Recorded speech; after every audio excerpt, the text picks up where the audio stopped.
Okay. Light 'em up, boys. Rev those engines.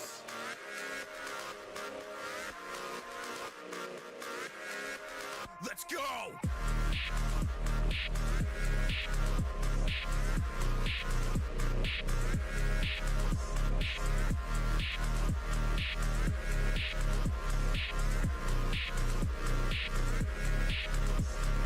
Who is the king?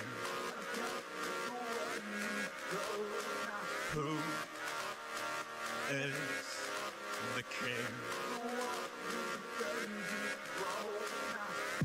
Cruising around with nowhere to go, watching the world through a blurred window. Take all comers, but they too slow, breaking through all known barriers. So run your car, not your mouth, 'cause out here there's no room for cowards. A flash of life is all you see, just another day when you're a drift king. You lost your crown, lost your place, picked back up, left in disgrace. A flash of life is all you see, just another day when you're a drift king.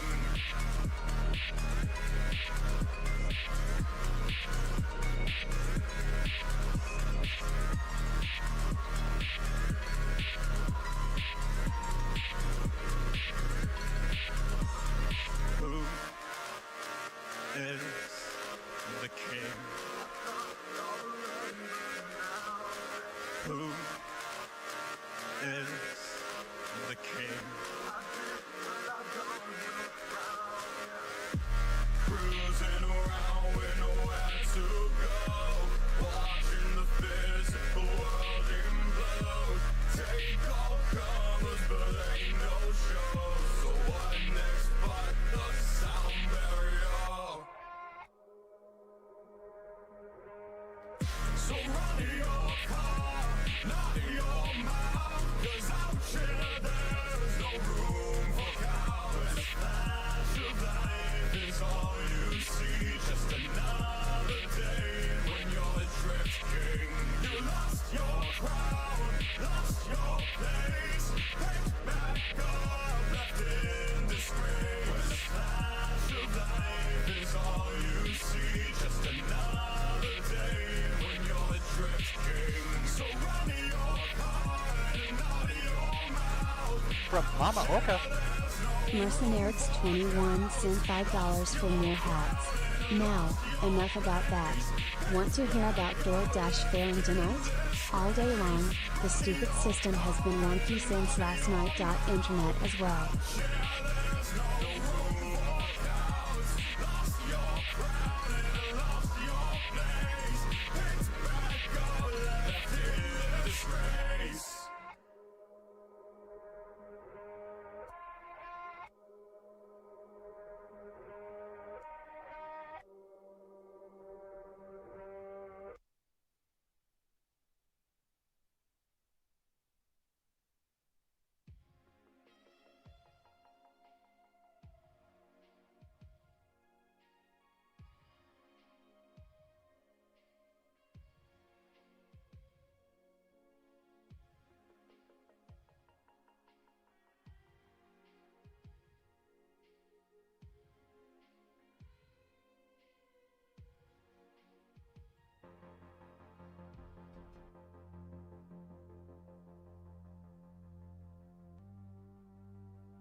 I guess we're just gonna have to wing it then, chat.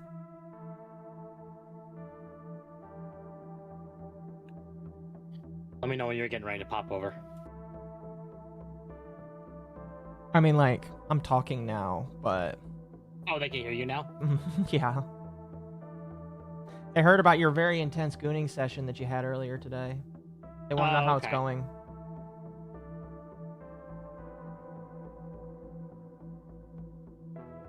Hollywood wants to absorb YouTube. Well, that sounds kind of funny, considering I don't think they have the money to do that. Yeah, they don't... I want to know, like, This thing what Hollywood? YouTube. Who in Hollywood? YouTube. You know what I mean? Probably SAG, actually. It's probably SAG. You know I'm right. I'm not gonna agree, actually. I would need to see some proof. Well, we don't... Yeah. Tep, do you need to take breaks in between the sessions? No! Oh, hi chat. How are we doing? Oh, I need to reposition myself. I'm a little bit to the right. What's up, my bigots? What's up? Fellow bigots. Nope, no, I'm too far to the right. Oh my goodness, I can't be perfect center. I can't be perfect of center. No, you can't. It's impossible. They told me I can't be in the middle. No, we're fine there. I don't know why it's sounding, or at least looks like it's so low. Hold on. There we go.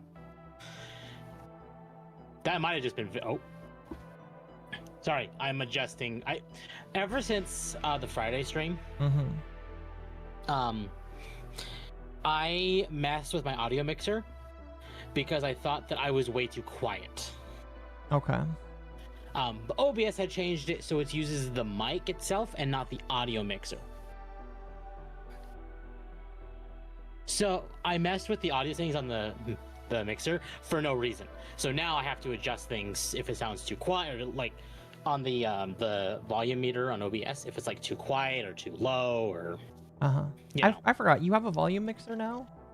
Yeah. Was it like a little? I mean, it's not like what I have, but I forgot you do. No, I'll show it here. We'll just do this. I made a post on the Akemi stuff. Speaking of Akemi, she's like quote unquote taking a hiatus and walking away from so even that was Discord. Akemi that you were that everyone was talking about. Is my Discord having issues? When doesn't Discord have issues?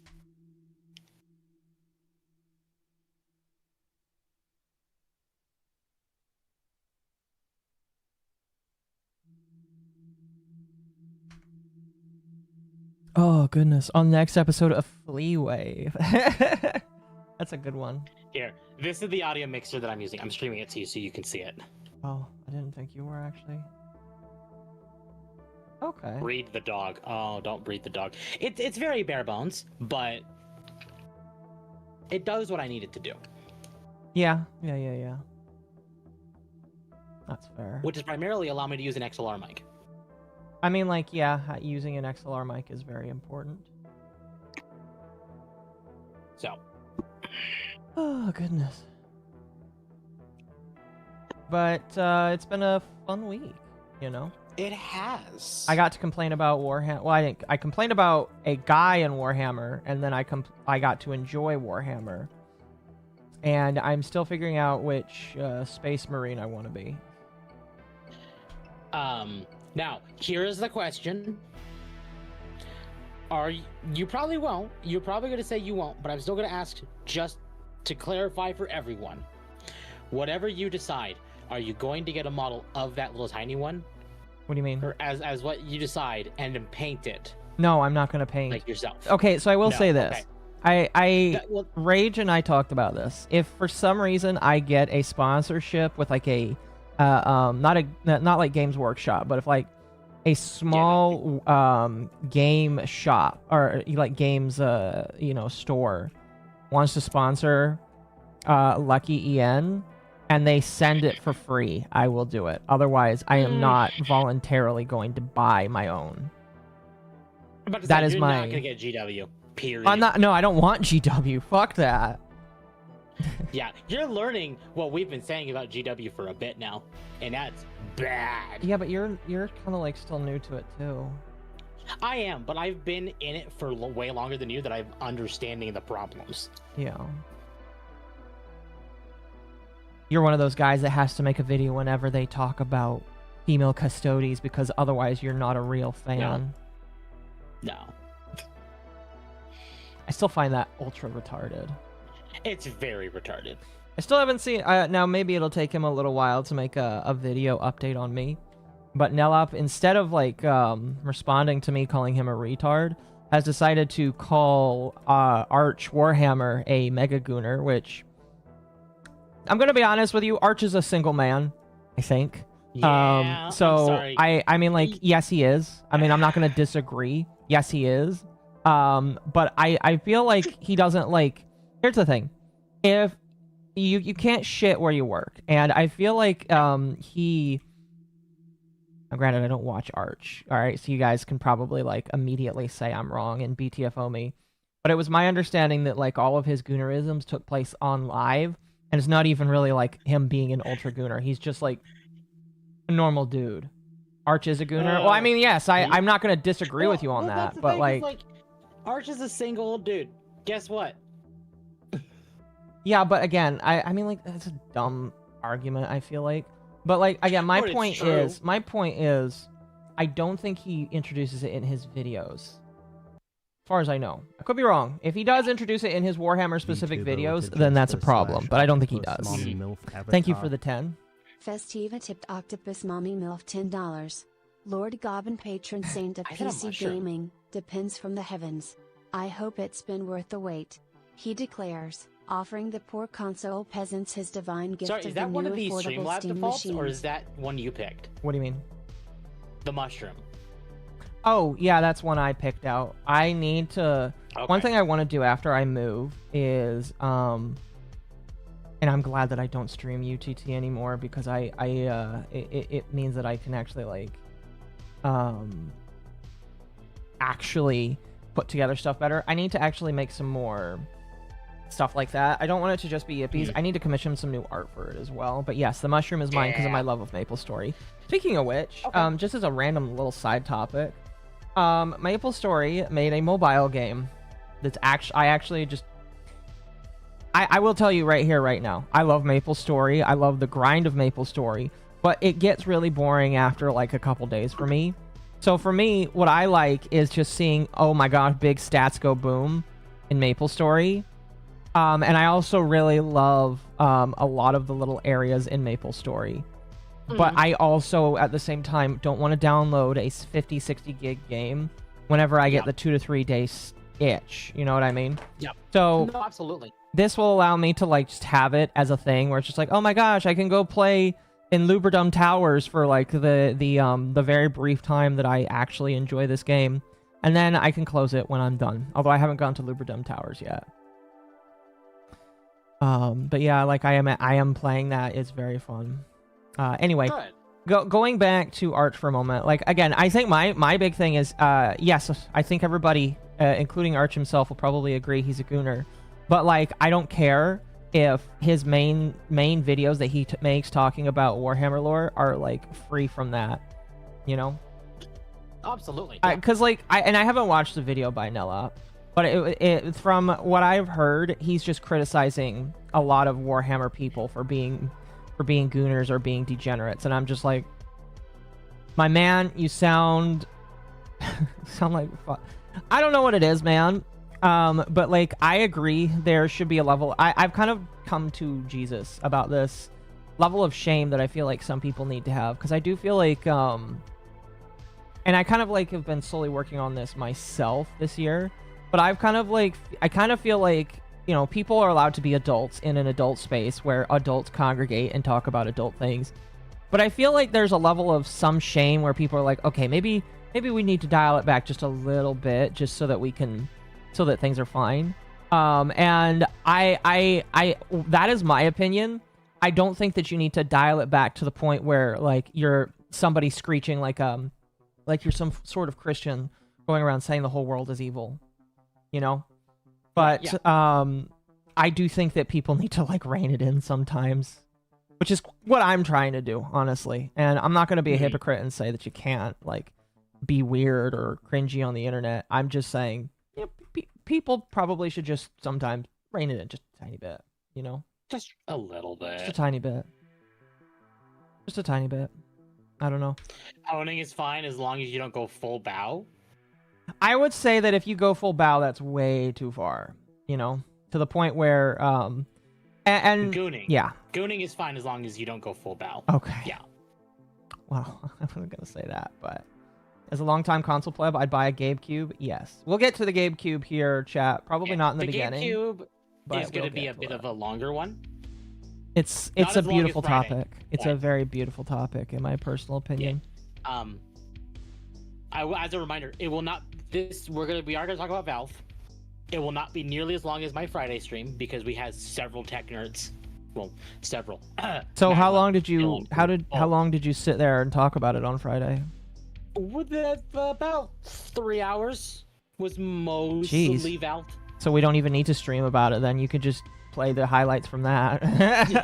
But we are going to talk about it because it is the big topic this week. Indeed it is. Indeed it is, chat. I didn't think we would get a GameCube 2, the Gaben revival, but I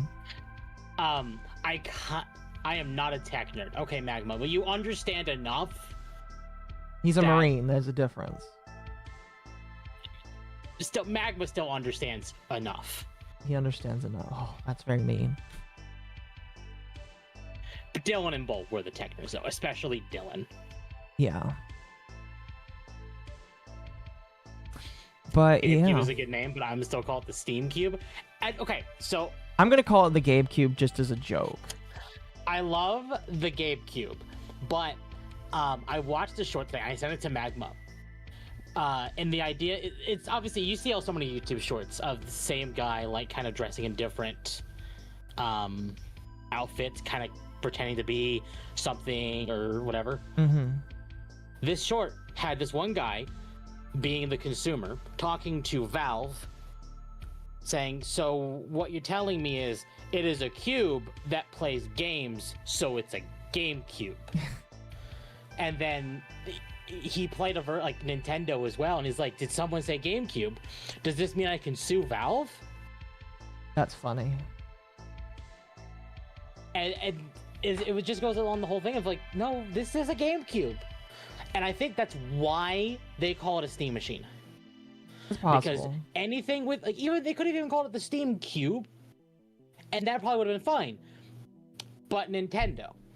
Exactly. But Nintendo. Even if Valve is not even trying to go after Nintendo, they said it with the Steam Deck. They're not competing with Valve. Not Valve, Nintendo. You don't need to when Nintendo doesn't even enter the scene with their exclusives. Exactly. Granted, you can pretty much play all of the Nintendo games on the Steam Deck, and it plays them at 60 FPS native and looks fantastic and runs better. Yeah, exactly. Temp, should they call it Black Ice?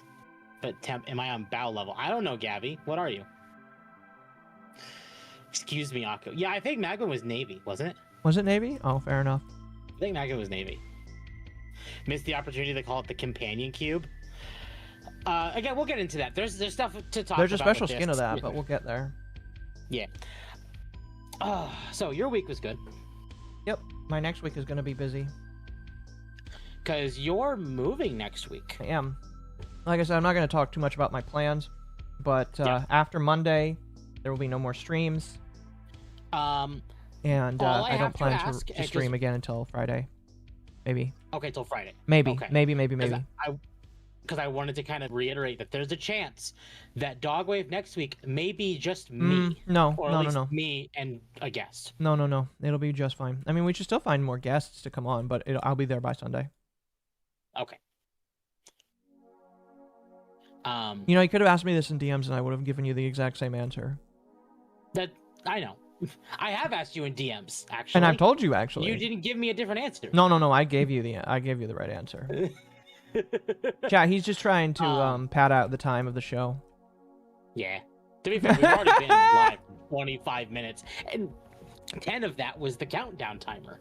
I don't count that. Yeah. Otherwise, chat, Magma's Cake is alive. Steam Cubed. Steam Cube would have been a good name. But, again, I think they wanted to use Steam Machine because they had the copyright for the name Steam Machine. Mm-hmm.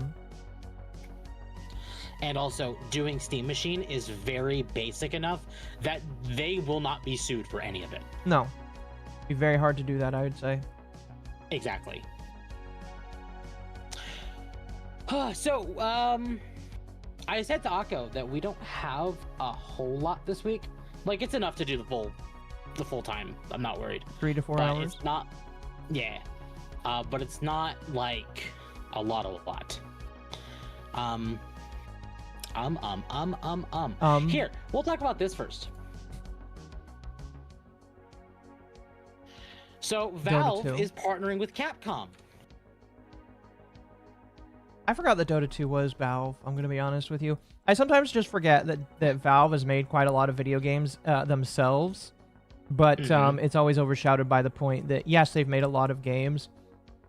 You just, you just forget that they're all Valve. Yeah. Well, this thing is like, anything like this I would have expected just fine. But Valve is like out of left field. Why?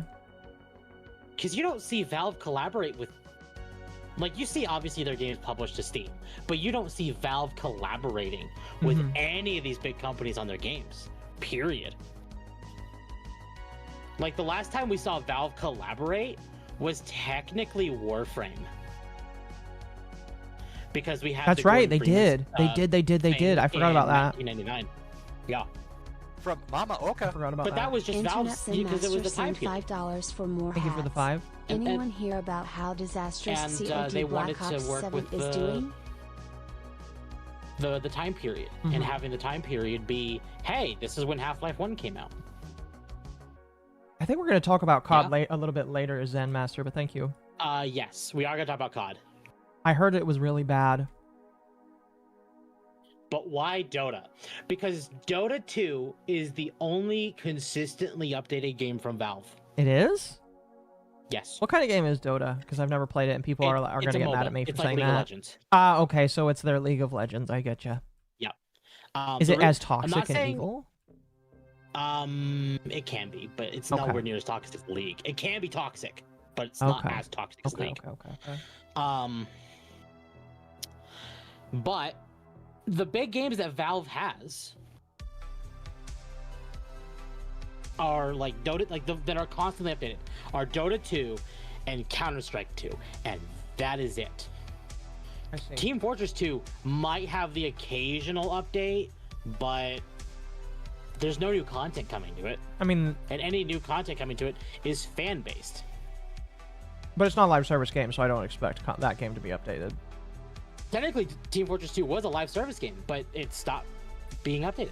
It stopped being live service. Yeah, essentially. So, and Deadlock isn't even officially out yet. Like, you have to be invited to play it. I remember we were invited for that. I tried it, and then I was like, I don't think I will enjoy this game. Yeah, no, I don't think you would either. It was fun. I did one game and one game only, and because I didn't realize it was a kind of MOBA hero shooter, at the time, the one game I did, I was actually being yelled at in voice chat for going down the wrong lane. Immediately, I was told I was feeding. And it's like, motherfucker, this is my first game. You Stop. should have been playing with friends. That was your problem. He'll be like, What I was friends? playing with friends. I wasn't. I was by myself. Oh, fuck. I went too far. Okay. Because I knew I couldn't expect you to play it with me, and I know I couldn't expect Malice or Dom to play it with me. Well, So Malice it doesn't was play those just gonna games. be Malice me. just plays Gotcha Slop now. Admittedly, I give him the benefit of the doubt because I know he he's a works busy all the man. time. He's in college. He's a busy man. He's He got can a do real a lot of his life. dailies on his phone. I can't blame him. Yeah, he's got a real life, unlike all of us that stay plugged in. I don't really shit on him. I just Give him shit. whenever I see what he's playing, it's just like, oh, he's just playing Gotcha. Yeah, I never see him playing anything else but like No Man's Sky and a gacha game. To be fair, that's the fine. game that he would sink his time into, that he normally would sink his time into, is a dead game, and no longer has his attention. A game, by the way, that recently just got out of a lawsuit that we can talk about. Well, no, there's also Final Fantasy 14. I was trying to segue us to Destiny because I knew that you wanted to start with we're that. not even done reading this article yet. From Oh, okay. We'll go through that and Valve. then we'll go to Destiny. Trying to skip topics, are we? Yeah, of course. I'm trying to. Okay. Anyway, so it's open season on the world's most dangerous heroes, and you're just the hero we need to track them all down. We're happy to announce a massive Dota/Monster Hunter crossover with new sets, new pets, a new in-game hunt and crafting system, and of course, monsters. For anyone who thinks Dragon Knight turning into a dragon is awesome, but would be more awesome if we turned into a Rathalos instead, great news! Capcom was just as excited as we were to make this happen. There are 6 Monster Hunter themed item sets to collect in all, each bringing a classic Monster Hunter armor set into the Dota world, and each with 3 craftable alternate versions. There's also a new Palico Courier with craftable costumes, and even your very own pet Poogie with craftable outfits. Your Poogie will hang out in your base, waiting to give you love whenever you return.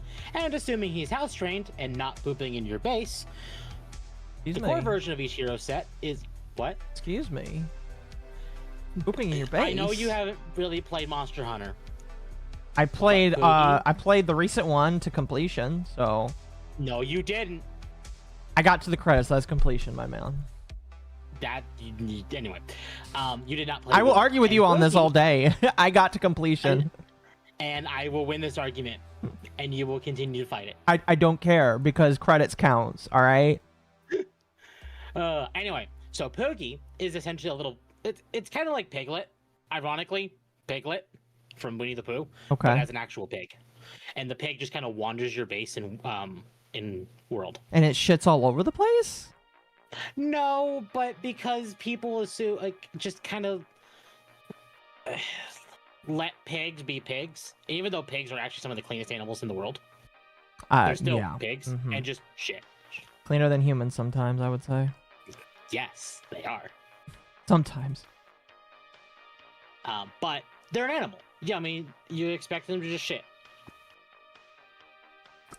Yeah. No. Yeah. That's one thing you could say about them. Chat, Occo never actually finished Wilds. Occo finished the base game with Guardian Arkveld, not actual That's Arkveld still. or Gormagala. Oh my gosh. Okay, but it's still credits. If you get credits, that counts as a completion. There's an You achievement want for more it. credits?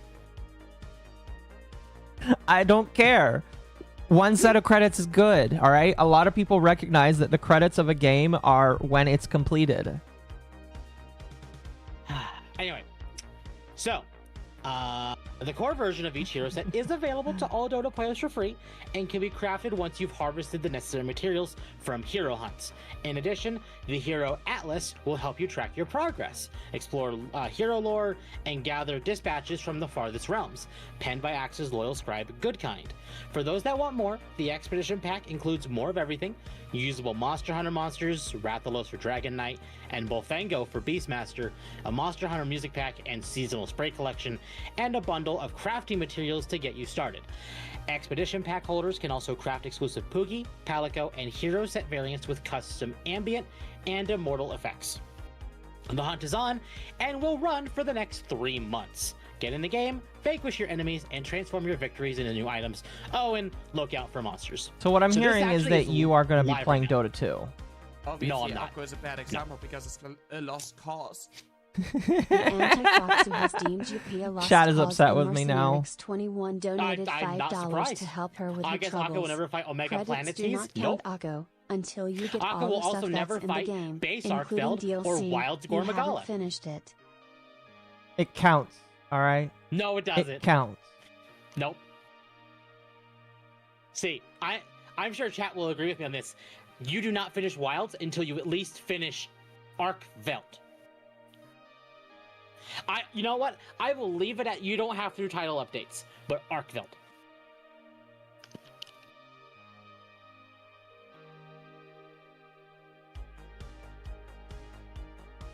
Oh, I guess technically there is more post story with Zoshia. You're right. Thank you.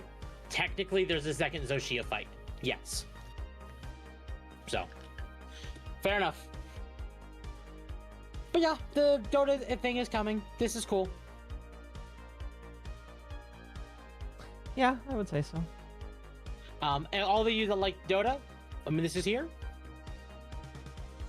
It's great. Rise and Worlds did something similar. Yes, they did. I need to actually. I never finished Rise. I finished Rise up to MommaOcco. I pulled an Occo with Rise because I didn't understand that there was a post-game story. Oh, it's called pulling an Akko now, huh? Yes.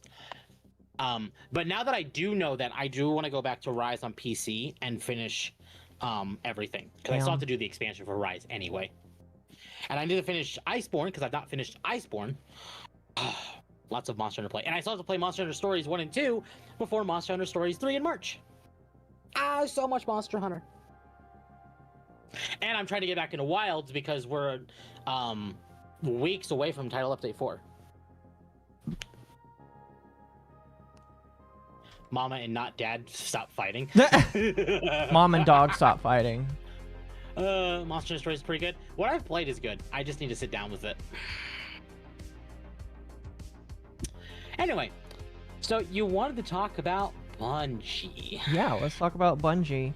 There was a couple of things that happened with them. Do you want to talk about how Sony regrets purchasing them, or do you want to talk about how Bungie got out of their lawsuit? Which one do you feel like is more enticing? We'll talk about Sony first. Okay. It's Wild's running it better on PC yet. It is running better than when it first came out, but Capcom has said that the big performance updates are coming in Title Update 4. So that'll be happening in early to mid-December.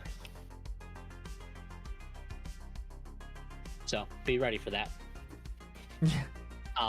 Maybe I'll be able to stream it better now with that update. Maybe. We'll see. Anyway, Sony says Destiny 2 sales and user engagement have not reached what it expected when it bought Bungie, downwardly revising projections as it records a $204 million impairment loss on Bungie assets. Impairment loss. What is an impairment loss? Do you know? Nope. Oh, okay. Hold on. This is why Google exists. Also, chat, while we're talking, I am still working on the mountain. This thing is gonna probably take me a month to complete because, like, I mean, like, I'll still do a big chunk of this when I have free time after I move. But, like, this thing is gonna take me forever to build, and then I have to figure out how I want to terraform the land around it. Are they lying about the performance improvements? Until we see it, we don't know. Actually, I need to make a carpet bomber. Start Anyway, carpet bombing the area. Impairment loss refers to the permanent reduction in the value of a fixed or intangible asset when its fair market value falls below its carrying value. So it's permanently lost value, no chance of recovery. Yes. That's about right for Bungie. That's how Sony has treated Bungie.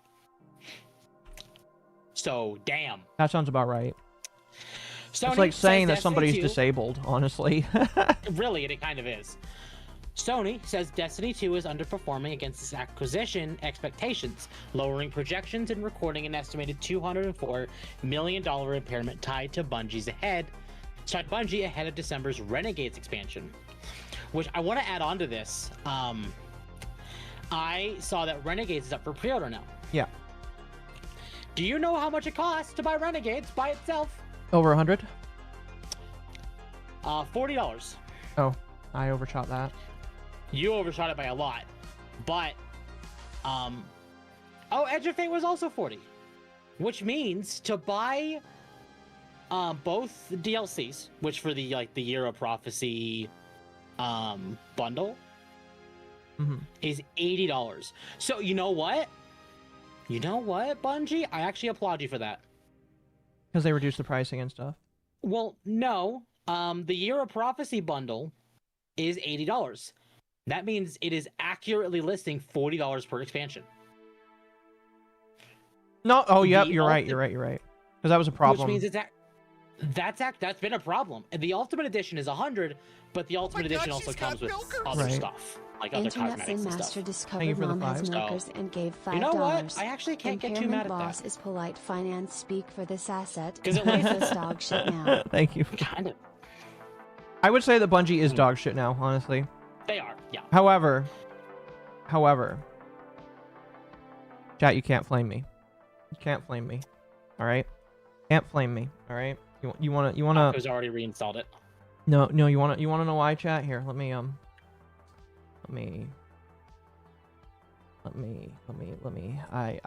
I unfortunately did reinstall it, but let me tell you why. I hate the story, I hate some of the gameplay, and I hate the direction of the game.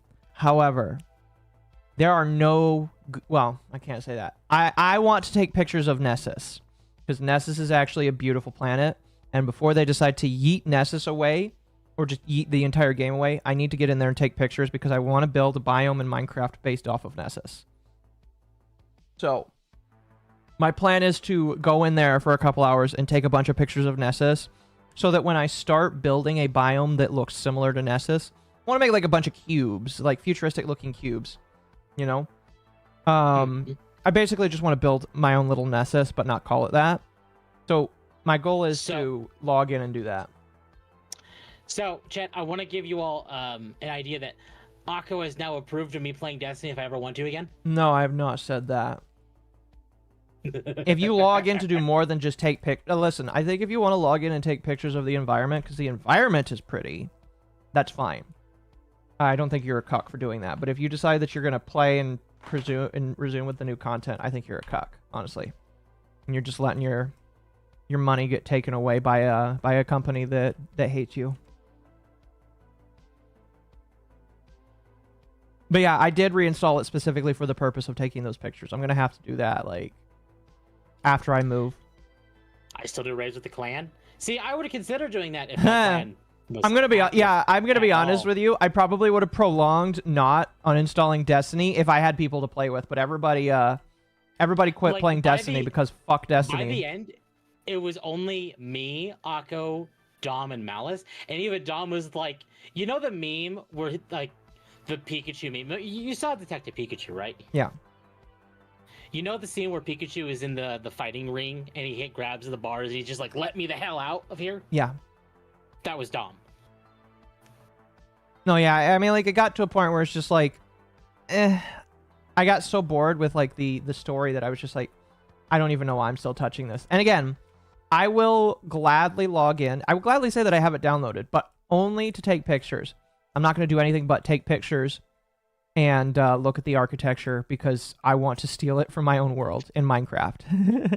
Shame, Occo. Occo, you had to buy the expansion to access. You are a cuck for buying. You don't actually need to buy the expansions to access Nessus. No, Nessus is free. You can the entire game is free to play. The expansions are not. And I'm not paying to log in and do that shit. I am logging in specifically just to take pictures of the planet. Chat, should we flame them both? No. But thank you. See, on my Steam account, and I wish I, let's see, Destiny. When was the last time I opened Destiny? April 26th. That was you or me? That was me. That was Okay. me. What That about was me? The last time I opened Destiny. What 2. about me? Can you I tell don't know. me? I can't look at your Steam account. Oh, okay. Hold on. Last played October 17th, 2020. It's been over a year! Yeah, it's been over a year for you. Holy But shit. you stopped playing with Final Shape. I stopped playing after the final season of Final Shape. Anyway, Sony has acknowledged for many Destiny 2 players. Sorry, Sony has acknowledged what many Destiny 2 players have felt this year. Engagement is down. Over the last few months, Destiny 2's player numbers have slipped to new lows on Steam. And based on API-driven estimates, fallen below the lows seen during Curse of Osiris in 2018. Which is quite sad for them. I'm going to be real with Community you. sentiment has been rough. I want to add on to this that Bungie themselves has even come out to say that had things not improved, Curse of Osiris would have been the immediate end of Bungie and Destiny. I think the difference now is that That's they're how too bad it deep. was. They're in too deep yeah, with no, they're too Bungie deep. or with Destiny to quit like that. Back then, Like, yeah, they it would have been almost closed the easier. Studio. Yeah, it would have been easier back then to just close because it was still a brand new baby that everybody was like seeing how far they could kick it. But now they're in too deep. They can't just immediately say, yeah, fuck this, we're closing it, because Sony owns them. You two have no idea how dogshit this DLC has been. Well, tape. I don't, and I will remain that way. I kind of do know because I still pay attention to some Destiny content creators.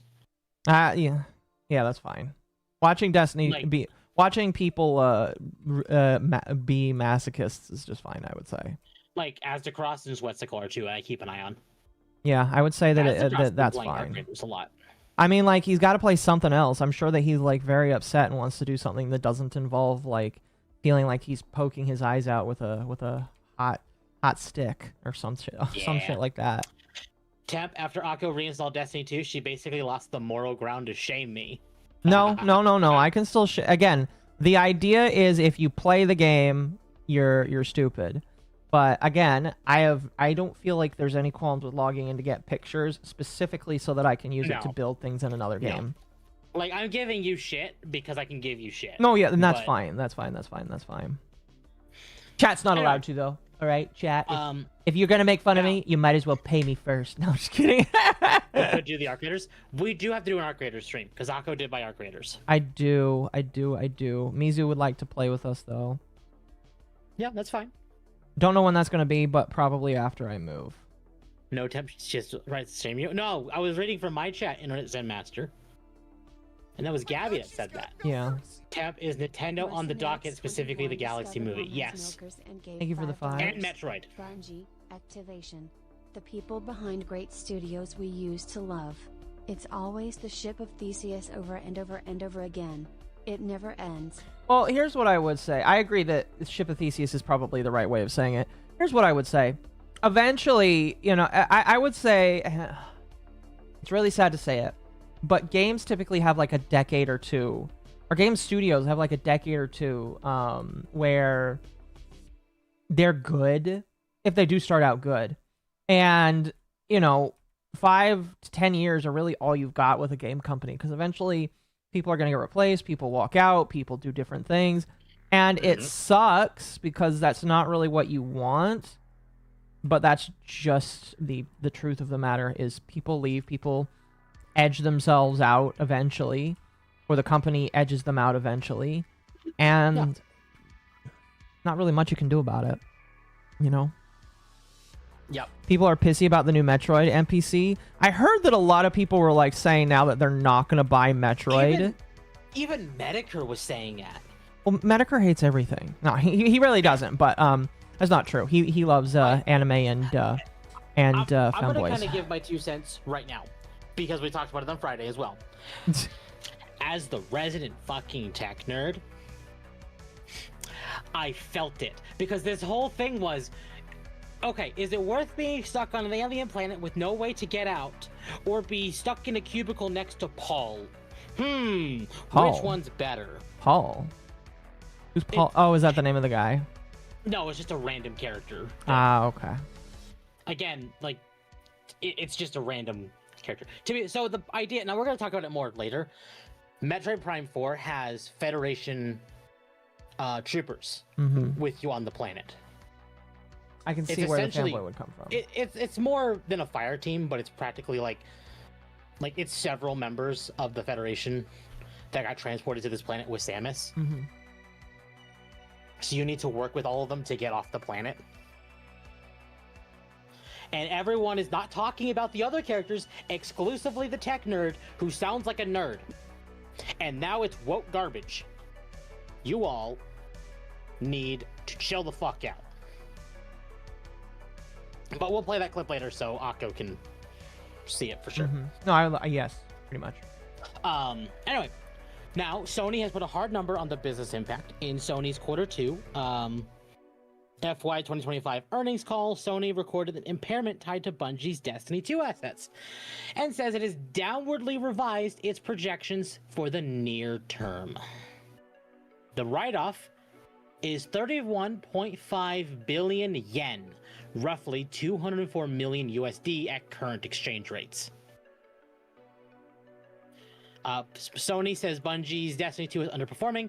This update comes straight from Sony's Q2 financial report 2025, and CFO Lin Tao, during a pre-recorded message shared as part of Sony's financial presentation, Tao said that Destiny 2 has fallen short of what Sony anticipated when it bought Bungie for $3.6 billion in 2022, with a significant portion earmarked for employee retention.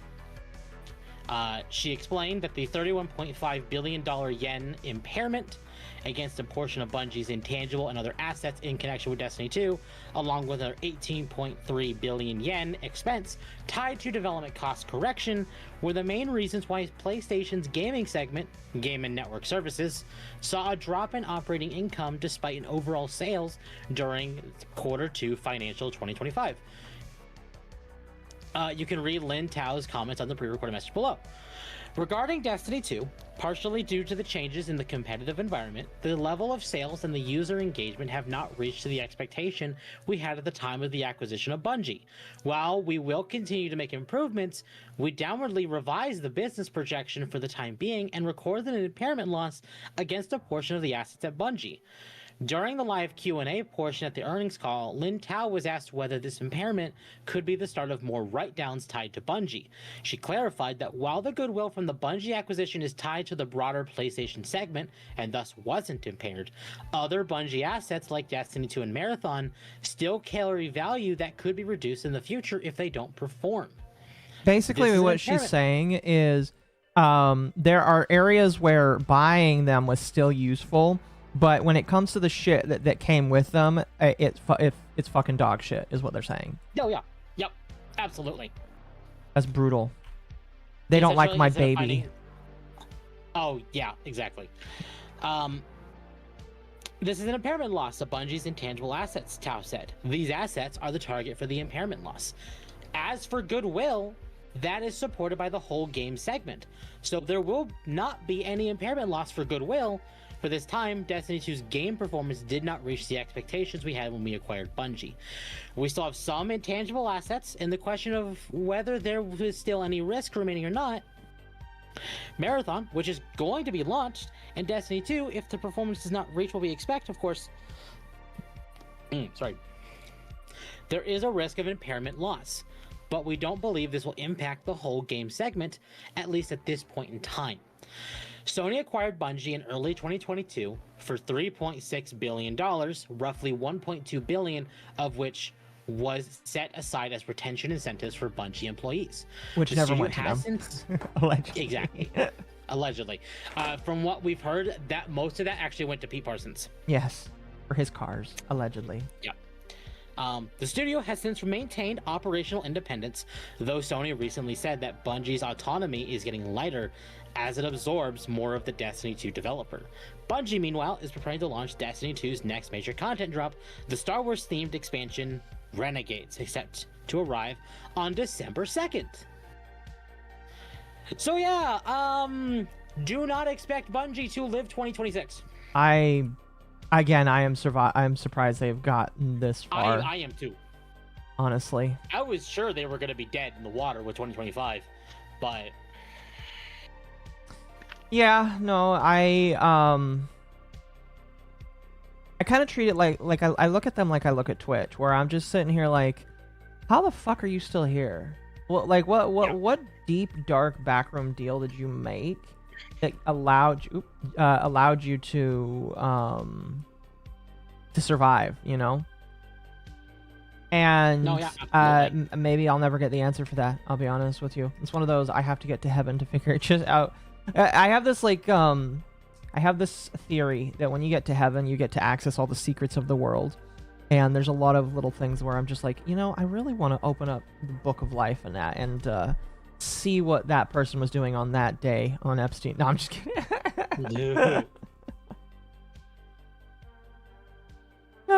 Oh, goodness.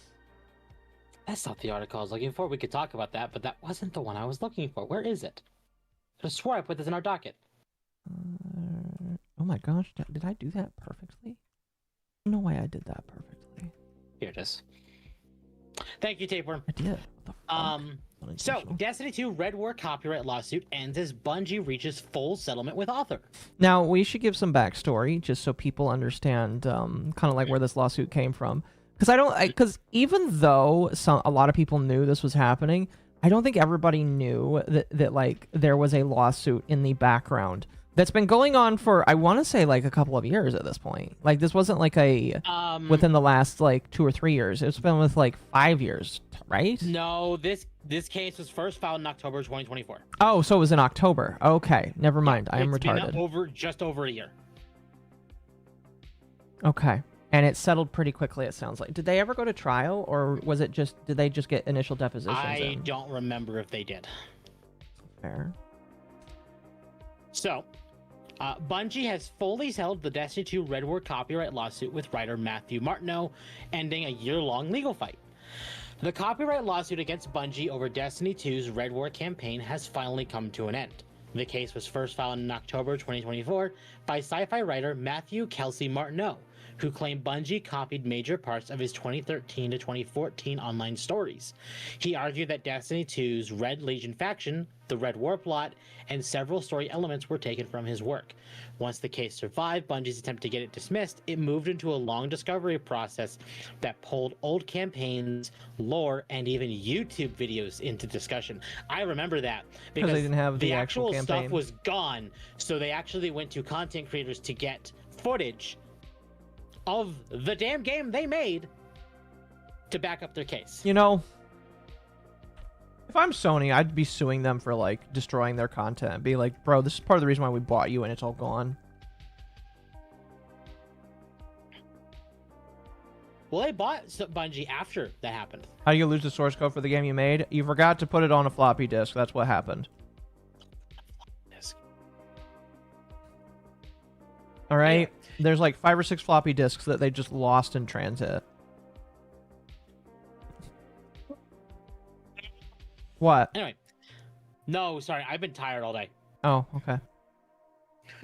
As the case went on, Martineau kept expanding his claims. He first added the Curse of Osiris expansion, saying it also overlapped with his original writing. Then earlier this month, his legal team tried to add the Destiny Grimoire anthology books, saying they recently discovered them and believe they shared even more story beats with his ideas. This man's claiming everything. That addition came on top of the narrative claims already targeting the Red Legion, story themes, and world-building elements inside Destiny 2. Now, it appears the entire fight is over. A new filing shows that the lawsuit has been settled in full, all claims are done, and the case will not go to trial. That's a The good Red thing. War They would get Destiny 2 brutally Red War murdered in lawsuit. court. Yeah, they would have been. Destiny 2 Red War lawsuit, Bungie and Martineau settle all claims according to new court filing.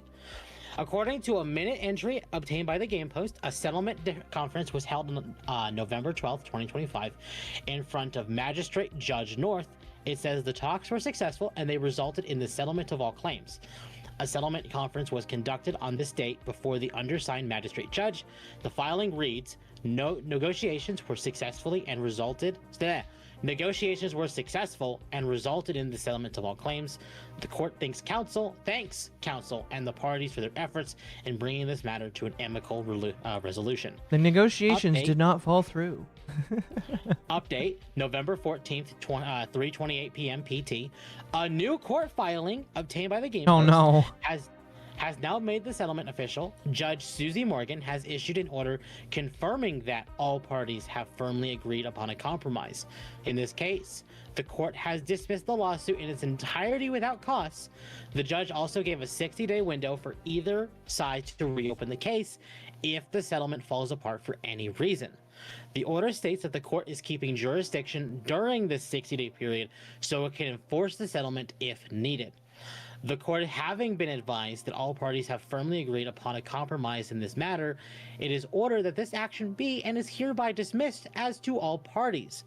Without cost and without prejudice to the right, upon good cause shown within 60 days to reopen the action if the settlement is not consummated.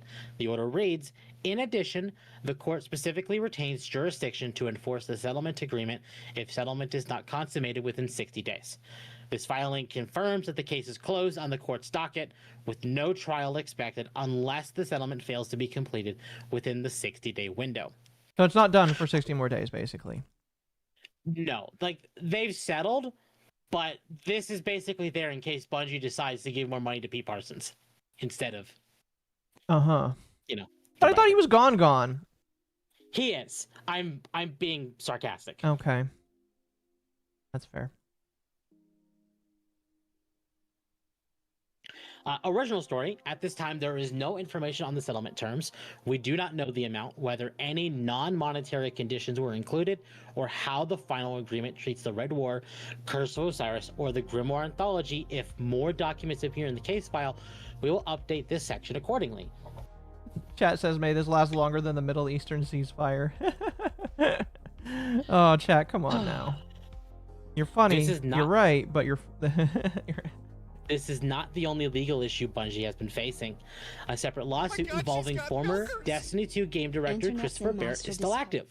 Barrett sued Bungie and Sony, seeking $200 million and accusing Bungie of wrongful termination to avoid paying around $50 million. I'm sorry, that Barrett- they just have another lawsuit that they're still dealing. We talked about it. I'm so glad you forgot this one.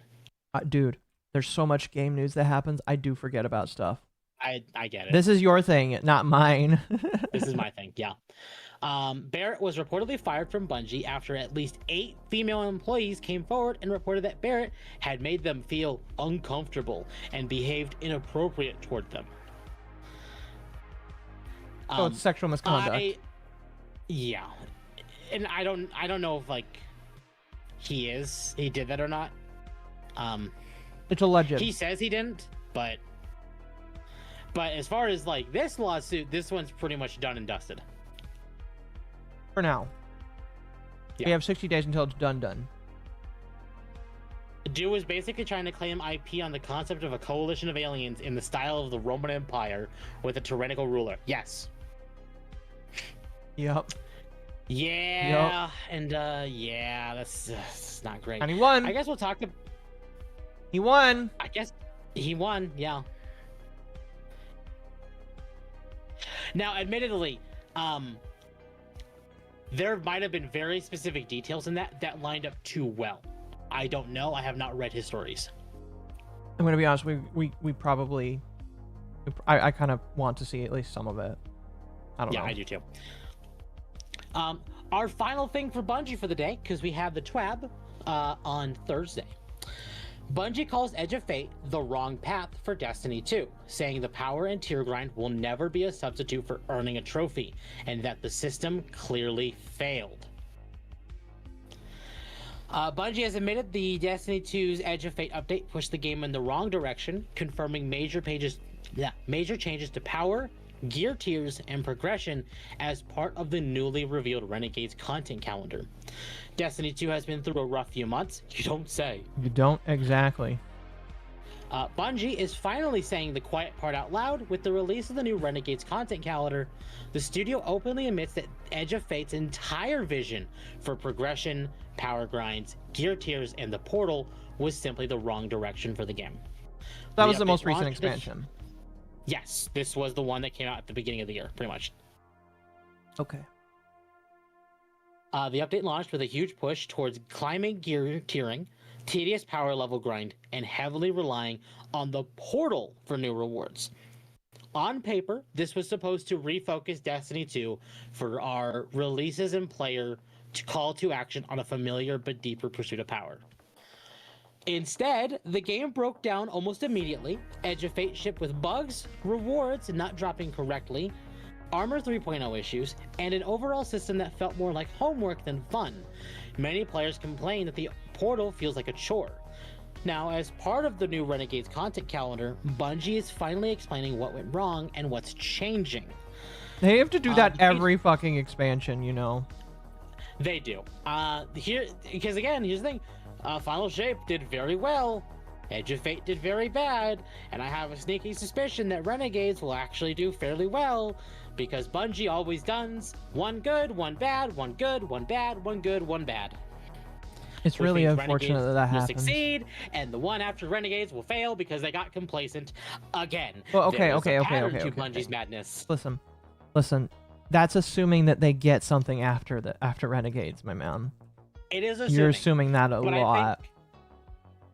I think until Sony announces the closure of Bungie, we should assume that. Fair, I guess. Anyway, Bungie works in the same way that Microsoft does. Windows 8 was good, bad. Windows 8.1 was good. Actually, okay, I'm going to say Windows 8 in general was bad. Windows 10 was good. Windows 11 is bad, which means we can only, hopefully, assume Windows 12 will be good. We don't know, but... I know a lot of people are just switching to Linux right now, so... Yeah. Am I late and gay? Yes. So, again, Bungie follows that pattern, and that pattern is not good. Because if Bungie... Here's the thing, is it's not really hard to figure out the puzzle, Bungie. If you found the system that works for you, keep doing that.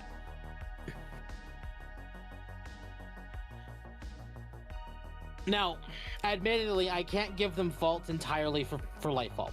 Lightfall's story is a pile of horse shit that should not exist. But It was written in Lightfall two days, you know. Huh? It was written in like 2 days or whatever, so... Yeah, I know. Lightfall's story was a pile of horse shit. But Lightfall did also make a lot of systems in the game better. I think playing the game as a game was really good during Lightfall. And Final Shape was the same way. But...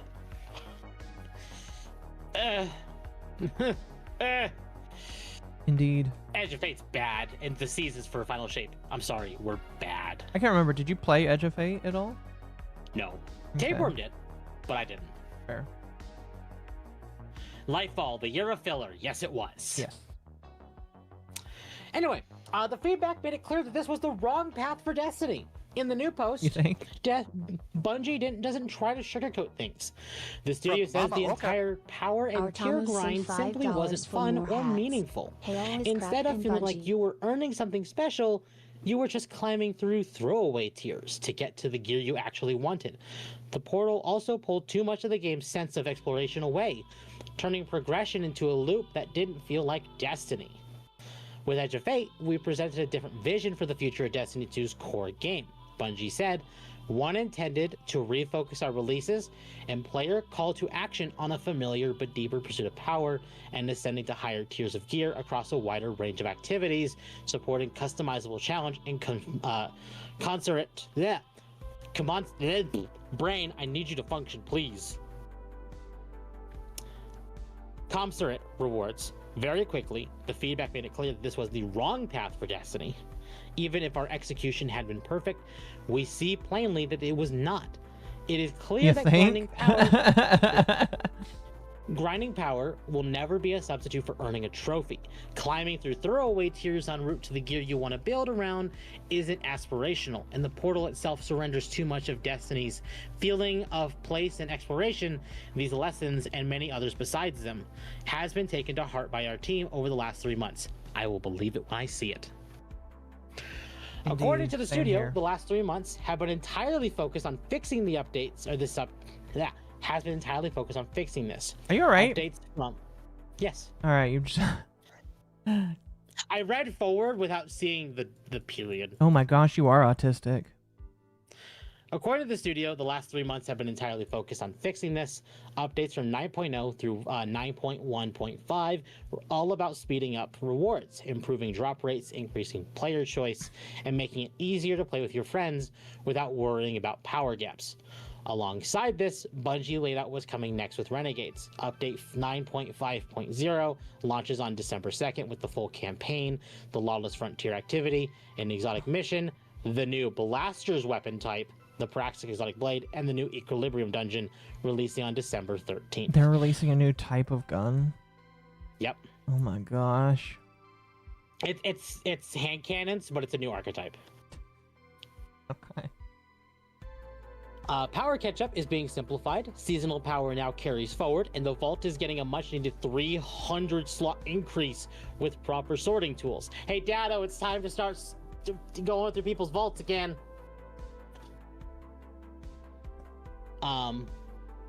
Universal exotic armor ornaments are also finally here. Yeah, yeah, that's a thing. Wait, they're doing universe. Oh, that's not good.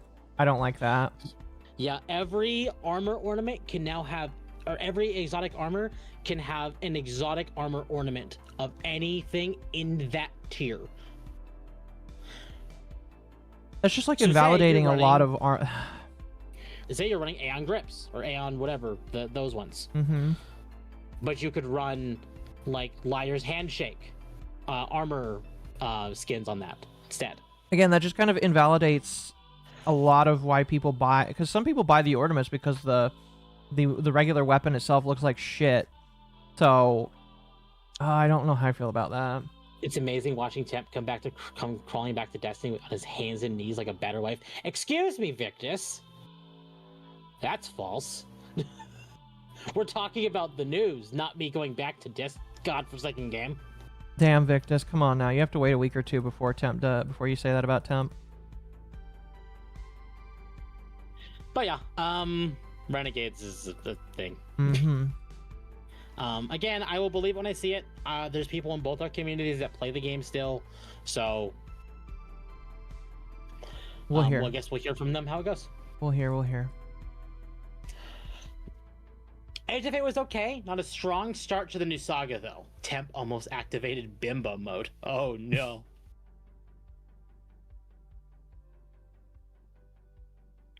Ugh. So yeah, Sony's not looking at Bungie too highly. They settled in court and they said they've learned their lesson, which they clearly have not because it's Bungie, and they've said this several times in the past. Yeah, how many times have they said they've learned their lesson? And how often do you wait until you decide that you're no longer gonna listen to that same abuse of your ex? Yeah. You know? Everyone over here bullying Temp while they're not playing the game? Me? Yes, Tapeworm. Oh, shit. It's a good use of the clown emote. It is.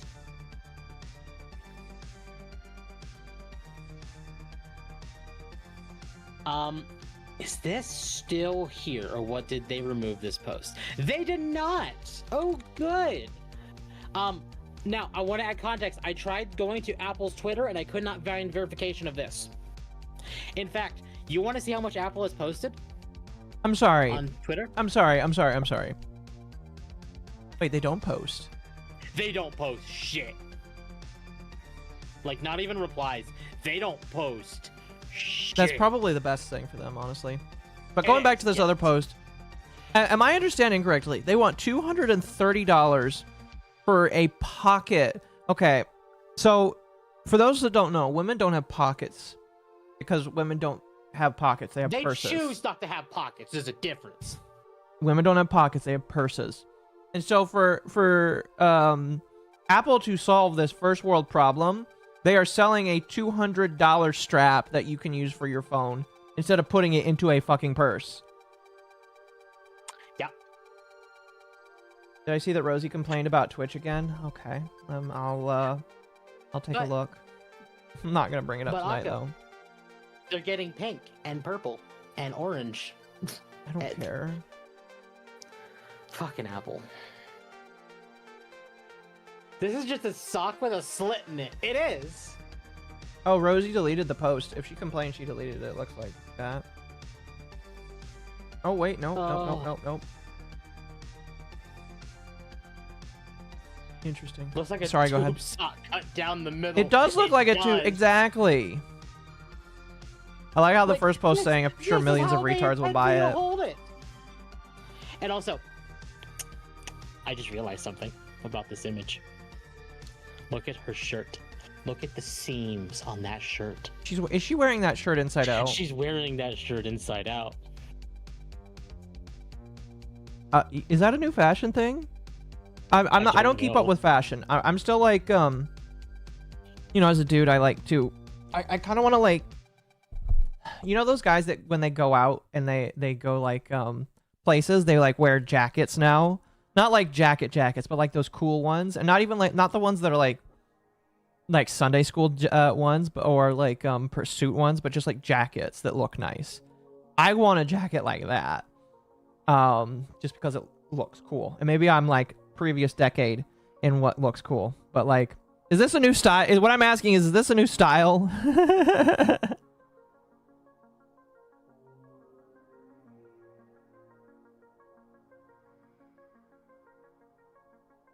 I don't get it. I don't get it at all. Also, I think you're muted. Oh, I am. Thank you. Wow. Yeah, I would say you can see the nipple points. You can't see the nipple points, but you can see her, like, where obviously her tits are. But I can't tell if the shirt's inside out, because in some places it looks like it's not, but in some places it looks like it is. That's weird. Anyway, there's a comment here that's great. I'm gonna bring this over here. This is a $230 pocket for your phone, and it was stitched by some kid in a Chinese sweatshop for $2. Uh-huh. Yeah.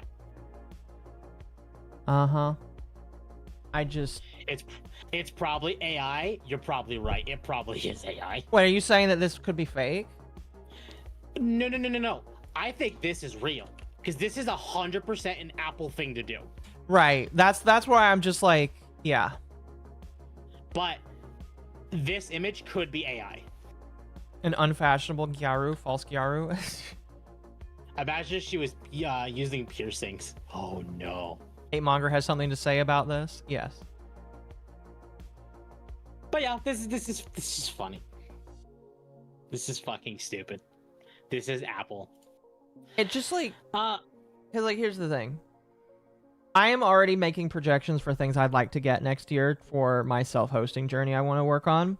And I'm like, okay, this costs this much money, this costs this much. I want to buy a dream machine, which costs $500, but it's like literally everything I ever could want as a router. I think to myself, okay, that's a lot of money for a very expensive piece of machinery that's going to last me years. When I look at something like this, I'm like, man, that doesn't sound so expensive anymore. I want to add on to the context as well. I recently bought a Steam Deck XL on sale for just over $200. I bought a Stream Deck XL for less than it costs to buy this. Well, you didn't buy it. Your dad bought two of them. He bought two of them. He bought two of them. Now, I can't say anything because I want two Xenon Edges for my computer. So I'm not gonna complain or try and say that I'm better, because I'm not. Oh, excuse me. But it's just funny that he bought two of them. I mean, he bought one for himself, and he just asked me, he's like, hey, do you want one? And I'm like, I'm not gonna say no. No, yeah, I mean, like, okay. I have a question for you. I'm not gonna say no. Why didn't he wait until Black Friday? It was already on sale. It was it was already on sale. off. Ah, okay. Fair enough. If it wasn't on sale, I wouldn't have told him to buy that. I would have told him to wait for Black Friday. But it was already on like $50 off. Speaking of Black Friday, chat, in 4 days, I am told that Amazon is starting their Black Friday sales. Yes. I actually saw a commercial for that today. Yeah. Yeah. I went out to eat today, and they have TVs. Oh, okay. I was just like, you don't have cable TV? What the fuck? No, but where I went out to eat, they had cable TV. Yeah. Black Friday is all month long now. It is, and that's stupid. It is. But listen, if I can get good deals on server components from them, I 100% will, because I would like that. I'm already planning once I move and once I solidify my job, which I'm pretty sure is going to happen. But once I get down there and get going, I'm going to buy the server rack chassis, and then once I fill that up so my current plan is I'm going to buy the server rack chassis first. Then I'm not going to buy the actual like rack itself until I like have more than just the chassis to put on there, you know? So Right. I'm going to buy that. Then I'm going to buy the Dream Machine and a 24 port patch panel. And then I think I'm going to buy a battery backup as well, because you need a battery backup for all of this shit. And just go from there, you know? Well, go ahead and read supers. I'm gonna go to the bathroom real quick. Okay, I can do that. I had a few here that weren't read out in the beginning. By the way, thank you, chat. I was going to set a goal, but the goal button is broken. It's unfortunately doesn't work anymore. YouTube broke it. YouTube broke it. A raid? Am I being raided right now? I was raided. Killer Smile, thank you for the raid. Welcome, welcome. Very much appreciated. Hope you're having a good day today. Okay, we'll start at the top here. Mix Skittles, thank you for being a member for 9 months. Mercenary for 10. Hey guys, you know what the worst part about being me is? The fact I see conspiracies being true. I see proof of it. When I point it out, no one listens. Hey, I listen to you. I just might not outwardly say I listen. But I do listen to you. Mercenary again says, be ready to see some of the deep state not make it to the end of the month. Also, by February, we're going to get a rug pull. I'm not quite sure what you mean by that, but hopefully, I'm going to be honest with you. I am like just a little bit upset with the government right now. Granted, I didn't vote for either side. So, you know, I feel like I'm allowed to just say, yeah, I'm glad I didn't vote for anybody, because now I don't have any buyer's remorse. I feel bad for all the people that do have buyer's remorse, but like, I don't feel any. Mercenary again for 5 says, now enough about that. I want to hear about DoorDash failing tonight. All day long, this stupid system has been wonky since last night. Internet as well. That sucks. I'm sorry to hear that. The internet has been very wonky for me recently. And it's not just been like connecting to websites. It's been just in general. It's been sucky. You know? And I don't know why. But yeah, I'm sorry that happened. Mr. Pickman for 199. Quote, not legally, but yes, unquote. Internet Zen for 5 says, given how bad things are going for Bungie, I would not be shocked if they manage to screw this up and the case gets reopened. Yes, if Bungie continues the way they're going, they could get themselves the death penalty for Pete Parsons. That would just be funny. Oh, fuck. And then Artamos for 5. Halo is crap and Bungie is currently crap. You think if Bungie was still making Halo, would the game be good, and would the studio be good like before? No, I don't think so. I don't think so. All right, before we move on, I did mention, somebody asked me why I am self-hosting. Because I want to. And I'm not going to, like, try and self-host a YouTube channel. I am going to, like, back up all of my video as in content. Oh, hold on, we're going to wait for this to go through. Thank you for the 5. Oh my God, she's got milkers! Mercenarix21 discovered Mom has milkers and gave $5. I have zero buyer's remorse when it came to voting for Trump all 3 times. Because that's a vote for God. Yeah, and I guess I should say, like, you know, would I have voted for him? I don't know. Probably. In my personal opinion, like, I have just become kind of disillusioned for voting. I still think that Trump was better than the alternative. So, you know, if you want me to say I wish the other guy got in, no, I didn't really want Harrison either. I just saw him as really the lesser of 2 evils, and I'm willing to say that, but still kind of glad I didn't vote. That's just my personal opinion. All right, that's just my personal opinion. But anyway, going back to self-hosting, I have this dream where I can self-host all of my own stuff, like back it up, because I want to. Because I think the idea of being able to have all my content, even the content that I think is very cringy and gay, I feel like that is worth doing, you know. Unfortunately, none of the Facebook videos will get archived because all of those were probably deleted when I deleted the Facebook page. But, you know, there's not really much you can do about that. But yeah, I do want to self-host. And in fact, since I brought up what I want to buy, let me show you, chat, what I want to buy in here. I will share my screen with you, Temp, just in case you want to show people. Okay. So this is the Dream Machine by Ubiquity, or is it the Ubiquity Dream Machine? This is basically a firewall, and it is basic. My brain doesn't want to work right now. It's a router. It's your internet router, basically. This is a $500 internet router that is for your server rack, basically. I've actually seen these. I'm sure you've probably worked with them before. No, I have not. Where I have seen them, though, I have said it on the... Whenever we talk about tech, I usually bring up Linus Tech Tips, but I really do enjoy watching their AMD Ultimate $5,000 setup videos, whatever. Yeah. And I have seen plenty of people when they're like in their teams buy one of these. Yeah, these are really cool things here. Like I said, this thing is a firewall. It is also a router. It also, like, this is basically like if you had fiber optic cable, this is where you would plug it in.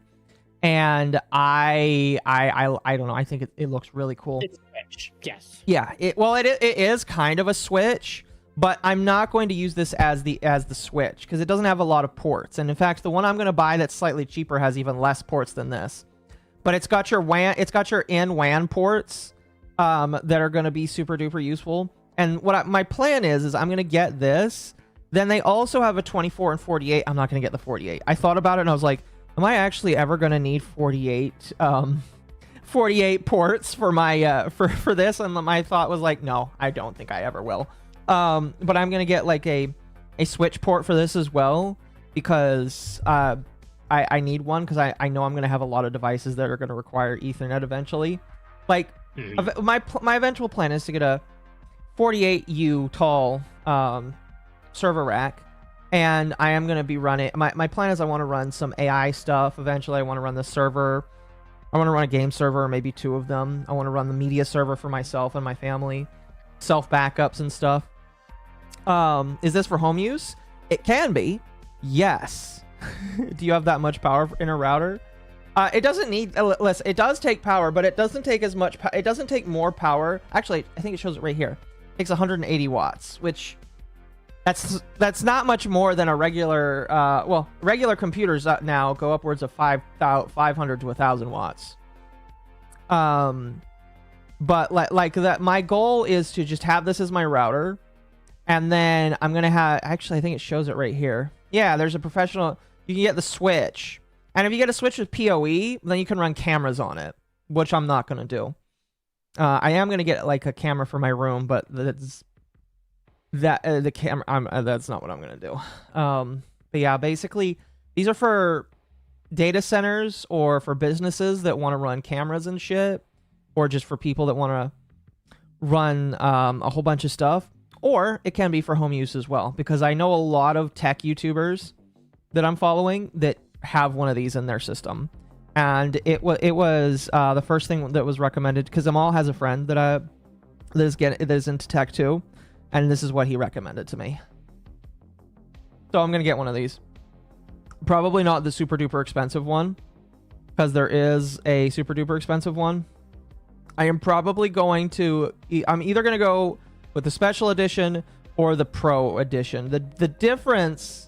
There's a few differences. Like the Pro Edition just has the 8 gigabit ports. The Special Edition one has PoE ports, and I really don't care about PoE ports. Like PoE ports are like a cool idea, but like I really don't have anything right now that I would consider running as needing for PoE. You know what PoE is, right, Temp? Yeah. Okay. Because, like, for those that don't know, PoE is like power over Ethernet, I believe is the right way of it. I'm not, like, perfect in my terms, but basically you get power from the Ethernet plug. And you use that for cameras that need to have, like, low to no power. You can use it for phone jacks as well. You can also get a specific hat for your Raspberry Pis and then run your power through a Raspberry Pi as well, which I thought of, but I'm not like super duper interested in running my Pis off of PoE. You know, my plan is eventually to use my pies for little things that you really don't need a gigantic computer for. And I'll probably just be fine running normal power through them, but we'll see. I know PoE is like the big thing for some tech people, and I'm debating how I want to do it. But yeah, I'm going to get this. I'm going to get like a 24 or 48 port. I'm going to get the DC power backup that they have with this too, which is also expensive. It's not like an immediate buy, but I do need to get a battery backup for my system. But yeah, chat, this is something I'm getting eventually, and I think it looks really cool. They also have drive bays as well. They have the NASs that are made for putting in stuff, and I was debating if I wanted to get one of their NASs because it looks cool. However, I've been reading some reviews, and the NASs that they produce aren't that unfortunately, they're not that good, but yeah. Anyway, that's really like, that's my autistic fixation right now, is building a server with having this thing at the top or somewhere along those lines. Cord, it can transfer data and electricity at the same time. Yep. Mm-hmm. You just got to have the right connect. It's got to be made for it, and you got to have the right adapter for it if it's not made for it. Most cameras probably will have that ability for it, if that makes sense. No, yeah. Ah, shit, what happened to the... Continue. So, we've been hearing a lot of stuff out of Japan lately. With the new prime minister and how things are already kind of improving over there. Allegedly. They're doing mass deportations. Mm-hmm. But now, from Otaku News Insider, no interference on creative works. Japan's Ministry of Economy, Trade, and Industry... it's not showing it, Temp. Oh, it's not showing it? No, it's not. There. How about now? Nope, it's not showing it. You know what? You want another window? It's not showing it. You want another window? Is that why? Yep. No, you can't do that. This is a bad one to happen too. Anyway, it's fine. Doesn't matter. We're good. Japan's Ministry of Economy and Trade and Industry has proposed new policy guidelines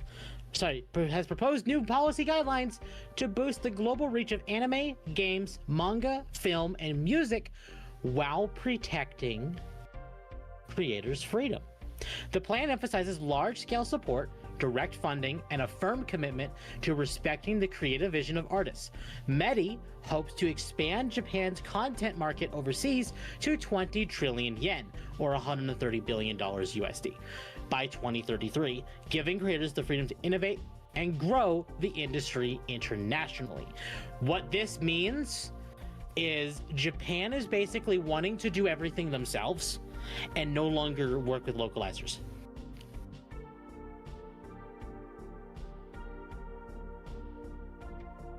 Interesting. Okay.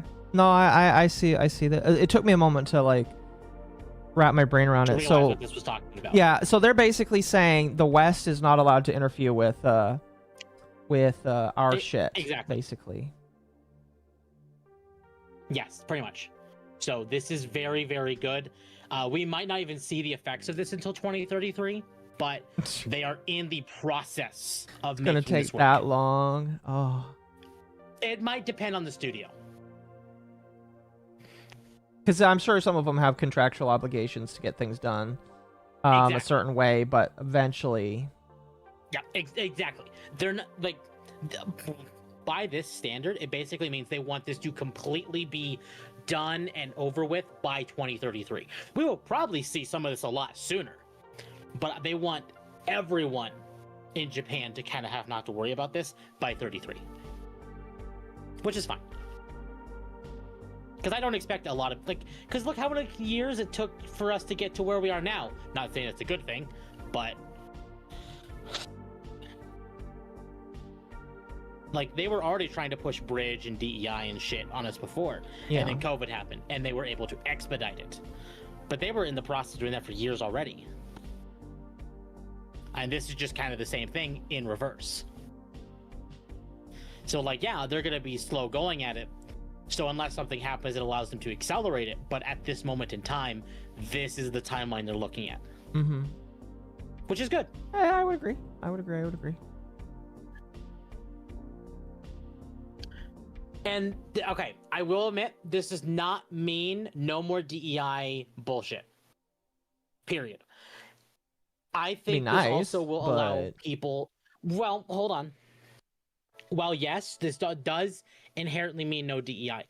I don't know if this means if, like, say, I'm gonna throw out a name out there. Let's say, Shueisha or Annie Plaque. Annie Plaque's Sony. Let's say Shueisha wanted to work with translators in America.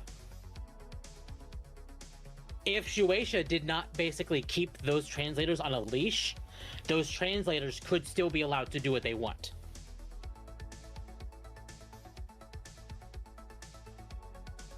But what this does mean is Japan wants no Western interference. Right. This does not bar them from having Western interference, though. If that company wants to work with Western, like, people. Uh-huh.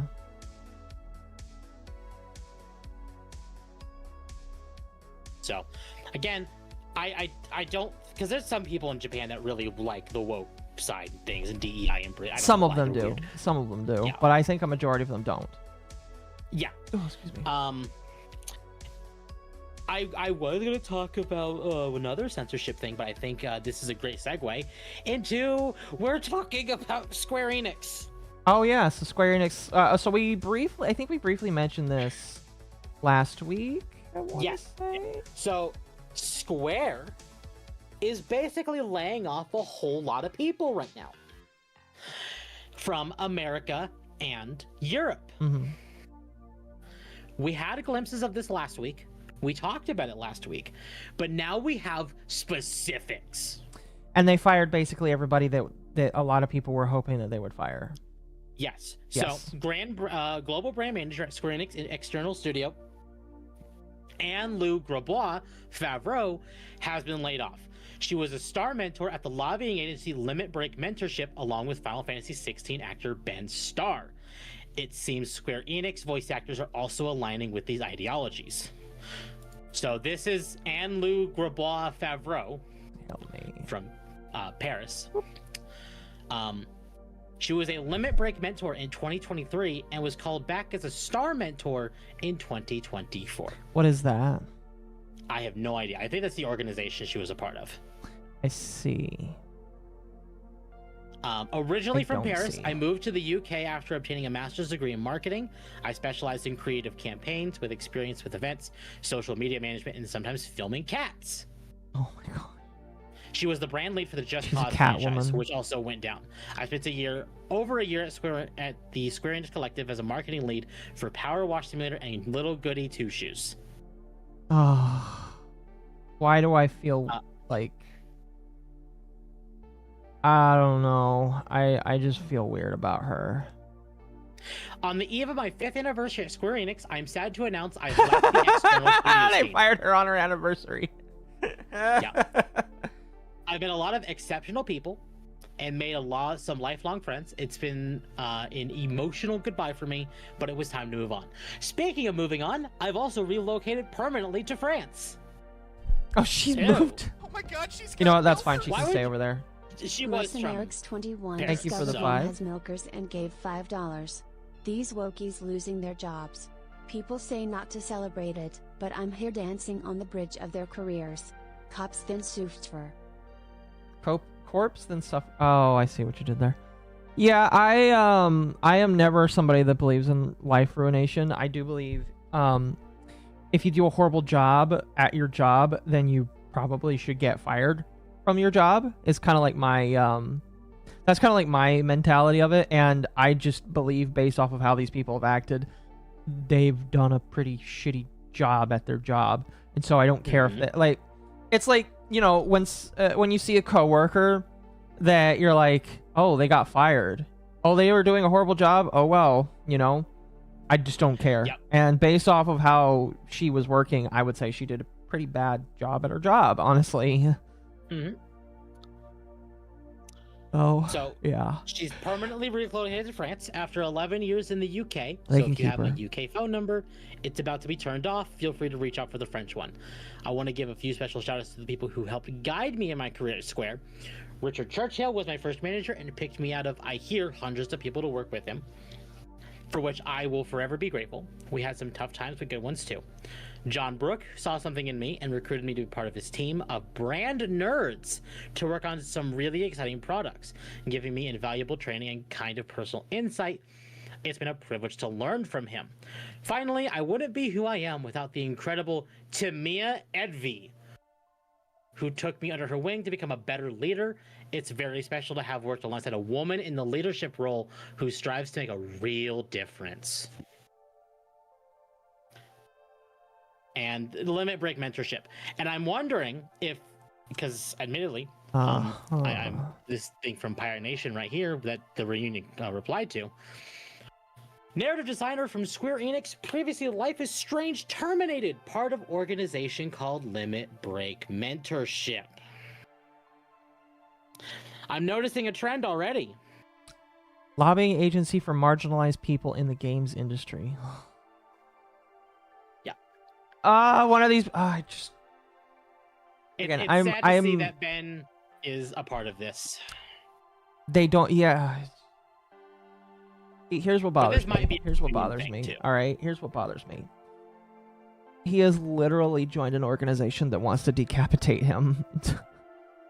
Yeah. Again, this might be a union thing where he just can't get out of it. You're Or assuming the he best. does- I don't I'm assume the assuming best the of best. Hollywood anymore. No, I don't either. But he's not the only one. Sorry, she. Because this wasn't about Ben. This was about... No, Ben is still a part. Still a voice actor. He's not like part of Yes, Square, and but he's still a voice He's still actor. working with Square, at least as far as we assume. But the next one, Hinano Akiyama, a Japanese English interpreter and translator for the Square Enix Western branch, has been laid off.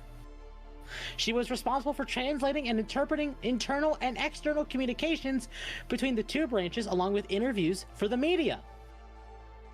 She very well may be a lot of the problems that we had at Square to begin with for a long time. Is she bad? I'm not familiar.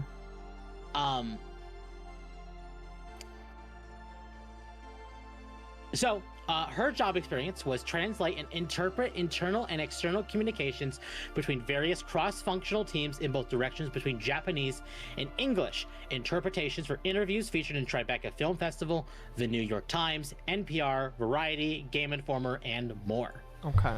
So this is what she said. After 3.5 unforgettable years, my journey with Square Enix has come to a close as part of the recent restructuring, and what a chapter it's been. From the electrifying energy at the Game Awards 2024 and the storytelling magic of Tribeca's festival Final Fantasy VII Rebirth panel to the deeply passionate all-star cast of voice actors and devs at New York City Comic-Con and Otakon, I've been honored to stand at the crossroads between two cultures and languages, helping creators, media, artists, teams, and audiences truly understand one another. It's a rare and special kind of joy, translating not just words, but the spark behind them. The emotion, the timing, the soul. I'll always be grateful for every conversation, every eruption of laughter on stage and in the crowd, and every moment that has allowed me to bring genuine, heartfelt stories into the world that may have touched and inspired someone. As I look towards what's next, I'm open to new translation and live interpretation opportunities, whether short-term, long-term, or event-based, particularly in entertainment, film, TV, gaming, animation. And in arts and culinary storytelling, I'm excited to continue my journey in translation, which in itself is so much more than simply interpreting the words. We're equal parts cultural experts, strategists, diplomats, mediators, publicists, confidants, MommaOcco and dare I say, an absolute necessity to any space Internet where ideas, Master art, found and out emotion Mama's- travel across the borders. Thank you to everyone who's been part of this journey. It's been an absolute honor and delight. Interesting. I The person in the reply says that the interpreter is just a fancy word for convincing Japan about. They say progressive, but my assumption is that like her job is just to tell Japan, hey, this is what people in the West Yeah. are interested in. That Exactly. that could be wrong. I could be completely horribly wrong, but that's also very true. In fact, an interpreter, in other words, one of the people who kept convincing the Japan side that all this progressive crap is what's popular in the West, rather than being forced into the mainstream despite being widely hated by the general public. Good riddance. How do we know that's the case, though? We don't. Okay, so that person could be bullshitting. Here's another big one. Neroli Moda, marketing manager at Square Enix, has been laid off. She worked on Dragon Quest III HD Remaster, which included Type AB body types. Being a person of color and a woman in the industry, I feel it's important to represent my heritage and make my voice heard. Your heritage is AB. I don't think that's exactly what she did, but like... No, but she is from the UK offices. Hashtag So open to work. I don't know if... Oh, she was a part of the marketing for like Marvel's Avengers. Ugh. Here, Ugh. you talk about this for a moment. I need to use the restroom. We'll be back in a few minutes. All right. Okay.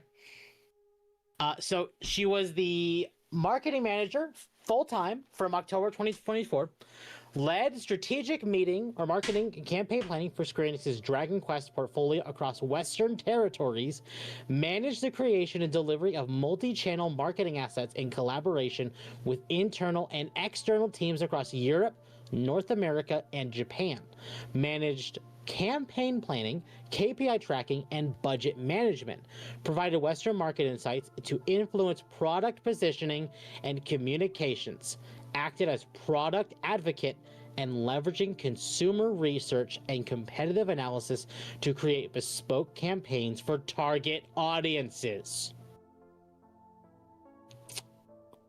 We can see why she was let go. Now, the reunion did clarify, I want to clarify, she was not the direct cause for the type A/B body types from her LinkedIn provided in the screenshots.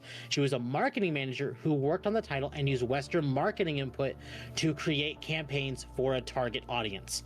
So she was not directly involved in this, but she probably had some sway into making this happen. So use that with what you will. Was it DK or DQ3's main character and established character Erdrick? Yes. No, Erdrick. God, which one was it? I think Erdrick was the first game, or first or second. The modding audience that never existed. Exactly. But you know, here we are. Let's see. We have the next one. We'll wait for Occo to get back because this one is real interesting.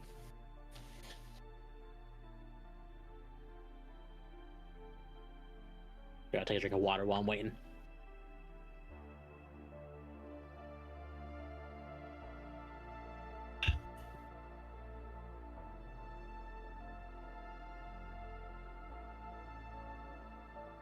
Which one was Erdrick? No. Rank. Dragon Quest. I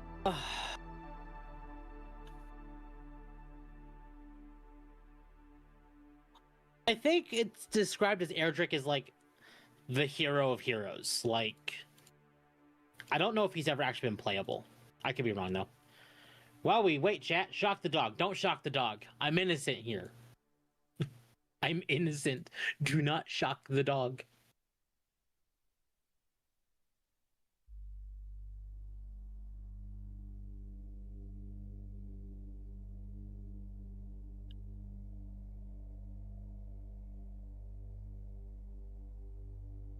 So we should shock Atari then. Exactly.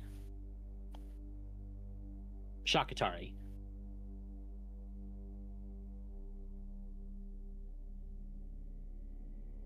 Otep, I know you mentioned Alice Madness Returns last week. Well, apparently there's a patch called the Madness patch that released recently, which fixes the issue in the PC version. Interesting. Is it a patch or is it a mod?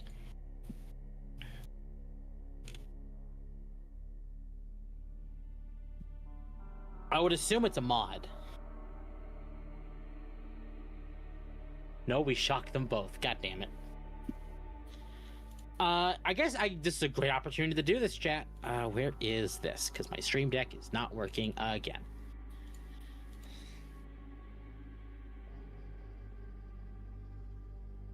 Chat, if you enjoy the content I produce, I would greatly appreciate it if you have to like, subscribe, hit the bell for more notifications, join the Discord as the best place to know when I go live, and follow me over on Twitter, because I post there and we would do fun stuff. I actually recently talked about Senra Kagura today. So you should do that. And we are well over past 100 members, and we're actually 19 subs away, last time I looked, from hitting 700 subs on YouTube. So I greatly appreciate the continued support for everything that we have done. So thank you so much, chat.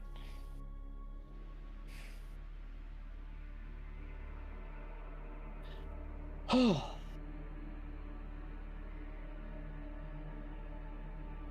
Man, Akko's taking a while.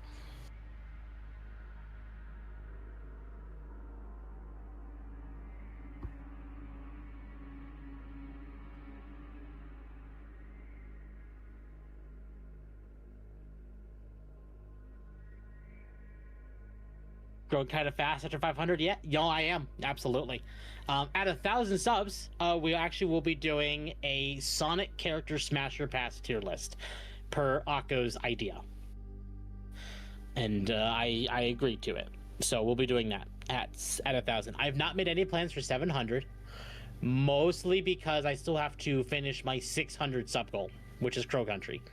So we might do something for 700 if I finish Crow Country beforehand. If not, we might plan something for 800. Akko fell in. Akko probably did fall in.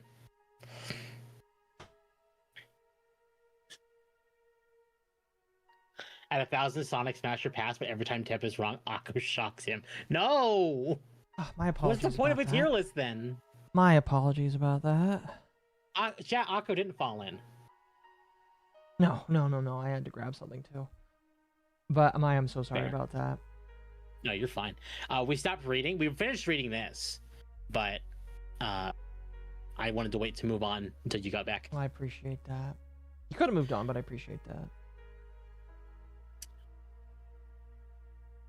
So the next one, I think this one's pretty interesting. Okay. Sandra Chow, global campaign lead and senior marketing manager at Square Enix, says her role is at risk and has most likely been affected by the layoffs. She is a current ambassador for Women in Games, a company fighting for fair, equal, and safe gaming environment for women, or for girls and women. Lamau. She needs to go. I can tell you right now. Okay, so she's she not needs to gonna go. be fired, but she says that her role is at risk. Yes. My guess is that she was told, "Hey, you're probably gonna be fired." Exactly. Or you're going to be fired unless you start cleaning up your act. Right.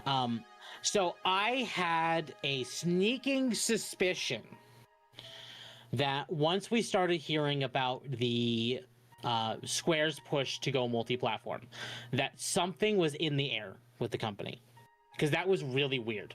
What do you mean? Because the Square had really been exclusive platforms for several years, basically ever since the first Final Fantasy. They've been mostly like one company or another. Mm-hmm. But now they're going completely multi-platform, and I've heard rumors that they're actually breaking their contract with Sony. So the finale of the Final Fantasy VII remake trilogy is actually going to be multi-platform on launch. Really? Like Yes. just at launch? They were pretty anal about that, that's what I'm though. hearing. They obviously Square has not confirmed that themselves, so it's just a rumor. But Fair. we had that, and then we had Dawn Trail, and I think Dawn Trail might have actually been a big turning point for them. Do you think they just realized, oh fuck, we actually need to do just a little bit Well, more when Final quality, Fantasy or- XIV is their cow, essentially, Yeah. and it did very, very bad. It was their moo cow. It still is their moo cow. Mm-hmm. Then we had the localization, where Dawn Trail didn't do great in all territories. It did actually kind of sputter out even in other territories, but the Western market was where it really, really hit like a boulder straight in the face. And we can thank Wooklamont for that, and very specifically the localization in the American version. And then we had patch 7.0 and 7.1, which was just kind of, but why? But why, indeed? And then 7.2 and 7.3 were, they almost felt like they had gone back to Endwalker style writing. I was actually talking with some people in the Final Fantasy, like people in my circle that play 14. Because I don't. Because you don't. Yeah. Not exactly. really. I mean, I want to. I just need the mood. And I asked them, it's like, does it feel like there was a change in writer? And all of them, everyone I talked to said yes. 7.2 and 0.3 really felt like a change in writers. Right. And then we got reports, and I think it has been confirmed now that the lead localizer for Final Fantasy XIV has been fired or laid off, Right. and she was replaced by a bald white guy. We'll see if he does his job better, I guess. We will. Oh, goodness. I only care So if he there's does a really not better much to job go than over she here. does. Yeah. All we know is that she's afraid that she's going to get fired. She is afraid she's gonna get fired. And then I think this actually might be a really big one. Yusuke Haruguchi, localization project manager in the JP branch, seems to be affected by the Square Enix layoffs. He stated they take into account overseas cultures and trends, and even consult with the development team to change the character appearances and game content. So he has actually worked on the looks like pixel remasters. Okay. Was that good? He worked on Harvest. Well, he is the localization producer for Okay. these. Okay, so he was was in the- charge of it. He was in charge of localization, Okay. just overall. He was the rating advisor for Harvestella. He was the rating advisor for Chrono Cross, the Radical Dreams edition. And he was a quality assurance for Oninaki. But most of his work seems to be on the pixel remasters, Right. which I played on my channel. There's VODs for all of those if anyone wants to watch those. Were they good? I liked them. I thought they were good. Okay. But the Okay, problem okay. is like he really couldn't fuck up very much, because I think people would really notice, because the pixel remasters were remasters of the original 6 games. Right. People were You can't going to really- notice.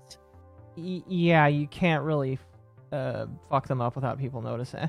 To be honest, you can't really Exactly. fuck anything up without anybody noticing, but you know. Right, but these games were already existed at one point in time, several times over. Right. So people were going to notice. I see what you're saying. So like if they fuck them up, we would know, because we can very easily look back at what was already presented. Like the Dragon Quest 3 HD 2D remaster, that one, admittedly, people might not have noticed if they hadn't censored Toriyama's designs. Mm-hmm. Which Mostly they did. because that game had been gone for several years. So, I don't know. What is the appeal of working at our company? One of the great attractions of working at our company is its rich international atmosphere. In particular, in the localization division, staff from a variety of countries, including Europe and the United States, work together in the same office, creating an environment where many different languages are spoken every day.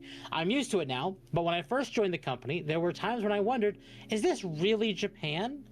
You can work in a global environment and utilize your language skills while still being in Japan.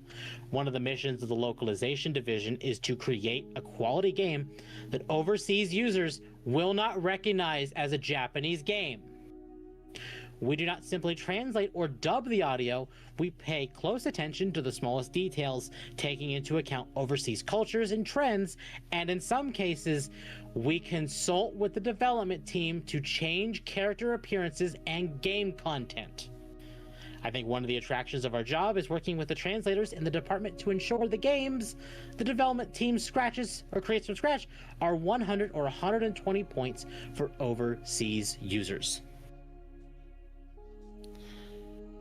So, he states the localization division, the staff from share of countries, well, we talked about that. We've read that one. But one major difference between Locke Project Manager and the development's team's project manager is that they must communicate extensively in English and must always view the game from the perspective of overseas users and markets.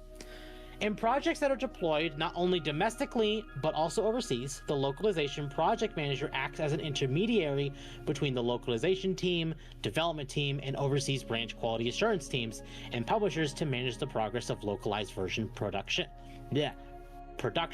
Simply put, that is the role of a localization project manager. You can think of it as being similar to the work of a development team project manager. There are many similarities in the way the work is carried out, and once a plan for the production as an overseas version is drawn up, the first thing they do is formulate the overseas production schedule and budget, and then proceed once they have agreed on it with the project side. They work closely with translators in the localization division, as well as producers, directors, and section leaders on the development side. For larger projects, the staff can number more than 100 people during intensive development periods. As the number of languages supported on the localization side increases, dozens of translators may be involved. One major difference between them and the development team's project managers is that they must communicate extensively in English and always view the game from the perspective of overseas users and markets. When realizing international version, simply translating the domestic version as is can lead to various problems. The localization project manager works with translators to identify potential issues, coordinate corrections with the development team, and manage the entire international version project. So this guy was pretty much in charge for a lot of the problems we've been seeing in Square for the last several years. Okay. Which is apparently he has not been fired, but he's been affected. Right. Hopefully he shapes up, because yeah.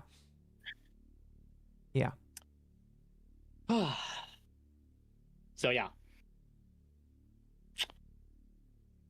So we're about to see some changes in Square. Hopefully. Hopefully. Obviously, we're not going to know for sure, but I've not heard any bad things about the Dragon Quest 1 and 2 HD 2D remasters. Minus the AB and thing. Huh? Minus the AB gender. I don't even know if that's there. I have not even heard people talk about that. Oh, okay. I mean, I figured people would talk about it, but I've only ever seen people talk about the story with those. Not even like censorship or type A and B. So not even like anyone on the anti-woke side like Grums or Endymion or Pirate Nation. I've not seen any of them talk about 1 and 2 HD2D either. Like, it's just been silent with that game. And that's not necessarily a bad thing. So, I don't know. We'll see. I think what's really going to see a difference is the next expansion for Final Fantasy XIV. Yeah.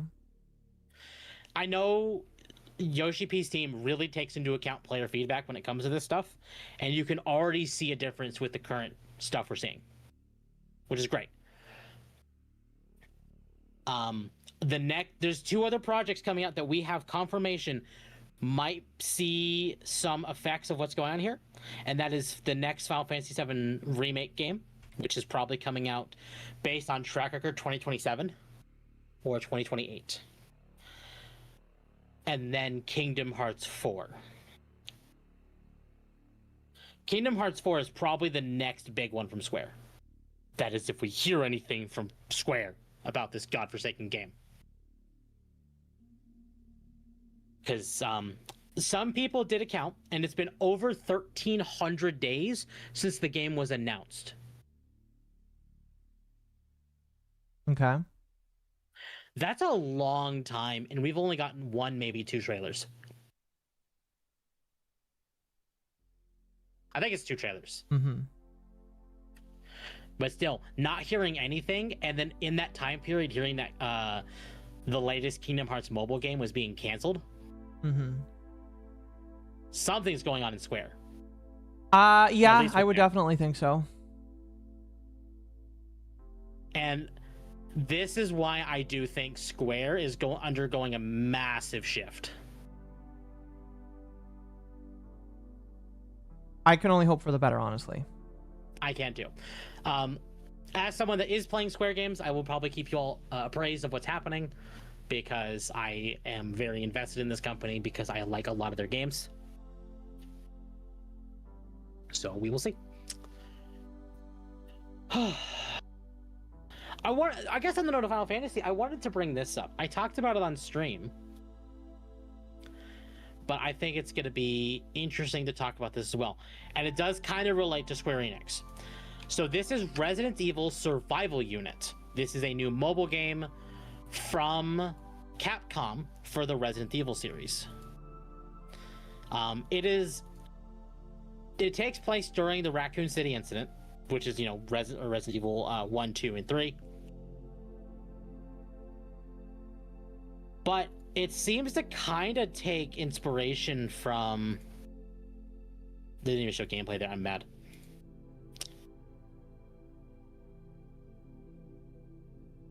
I hope this sets a precedent for other developers. I think it will. Yeah, well, they're a big one. Absolutely. I really think it will. So this game does seem to take inspiration from games like Arknights and like God, what is that other one? My brain is saying Gunfire Reborn, but that's very wrong. Girls Frontline. But we have some interesting set of characters, and I think this is the most interesting one. Yoshitaka Amano brings his creature of terror to life. World-renowned artist Yoshitaka Amano joins the project as a guest designer, contributing the original creature Mortem.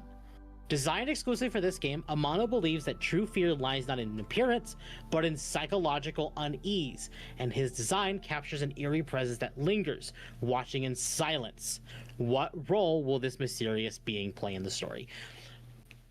The reason I mentioned Square is Yoshitaka Amano is the guy that designs every single logo for Final Fantasy. Oh wow, sorry, I just looked over at that. That looks very pretty. So we actually found art of this, and let me Mm-hmm. I lost it because it was in one of the side chats because we were talking about, I think, on Magma's stream or something, or it might have been my Resident Evil 4 stream. But Resident Evil Amano. Here we go. I think, yeah, here. So we're gonna read an article where they did an interview with Amano, I guess. We're gonna blow this up so you all can see this a little. Oh, no.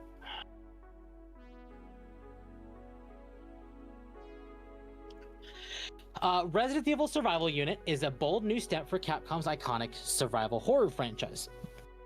Shifting from traditional action gameplay to a mobile strategy format, co-developed by Sony Music Entertainment Japan, Joy City, and Capcom. The game is scheduled to launch in late 2025 for iOS and Android. This game marks a major creative collaboration, introducing a brand new original monster, Mortem, designed by acclaimed artist Yoshitaka Amano, and a first in Resident Evil's long history. The game's development has been led by Shinji Hashimoto, known for his work on Final Fantasy titles, with Masachika Kawada, Capcom, supervising content to ensure lore authenticity. Kai Donghyun of Joy City, a studio recognized for its strength in real-time strategy design, is overseeing gameplay mechanics. In a recent showcase, the developers unveiled extensive details on gameplay, characters, and thematic direction, emphasizing survival, limited resources, and tactical management. Gameplay overview: Resident Evil Survival Unit is set in a timeline parallel to Resident Evil 2 and 3, placing players in control of a survival base located around the derelict mansion. Players must manage survivors like Leon S. Kennedy, Claire Redfield, Jill Valentine, Carlos Oliveira, and others, each possessing unique tactical roles, combat, scavenging, technology, and more. The gameplay focuses on open field exploration, base building, real-time tactical decisions, and alliances with other survival groups. What? It's just you're mentioning all. Sorry, I'm just like, I don't know what I expect. It's a mobile game, but it's a mobile game. I don't know what you expected. Also, Anyway. I sent something in the links area that we might want to look at. Yeah, I heard about that. I forgot to add that to the docket, but I did hear about this. But we'll get into it. So this is the actual monster that Amano designed, and that's Amano himself. That is an interesting design. That's a woman, isn't it? This, as far as we can assume, is a woman. Yes. Well, she's missing her tits, but I believe it.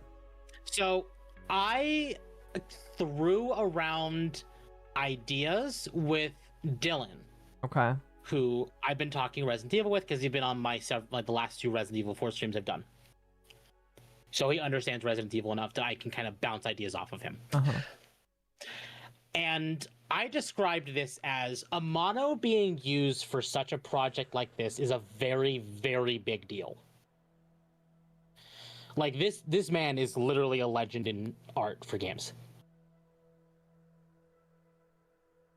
So having him create what is essentially probably the main antagonist of this game. Okay. Like, you know how like Resident Evil 2 had Mr. X and 3 had Nemesis. I've not played Mortem, any of them besides Village, so fair. I assume Mortem is that for this game. But I threw around the idea that she may actually be Patient Zero, essentially. okay. Because she kind of has that vampire look to her. She kind of has the snakes. She has some zombified looks. It almost looks like she's a combination of the T-Virus, of Las Plagas from Resident Evil 4, and whatever's the hell's going on in 7 and 8. I'm just noticing like little snakes. So I don't know, because like I heard some people say, are those tentacles? If I'm seeing snakes come out of there, I'm hoping those aren't tentacles. Those are snakes. Yeah, that's what I thought. Woman let snake climb up her body. Because, and I actually didn't know that Hashimoto was working on this as well. That means 2 massive Final Fantasy guys are working on this game. But when you start dealing with JRPG people who are kind of diving into the more seemingly realistic style of Resident Evil, I'm not saying Resident Evil is realistic, because a lot of it isn't, but it is a massive shift between Final Fantasy and Resident Evil. Mm-hmm. That I basically described.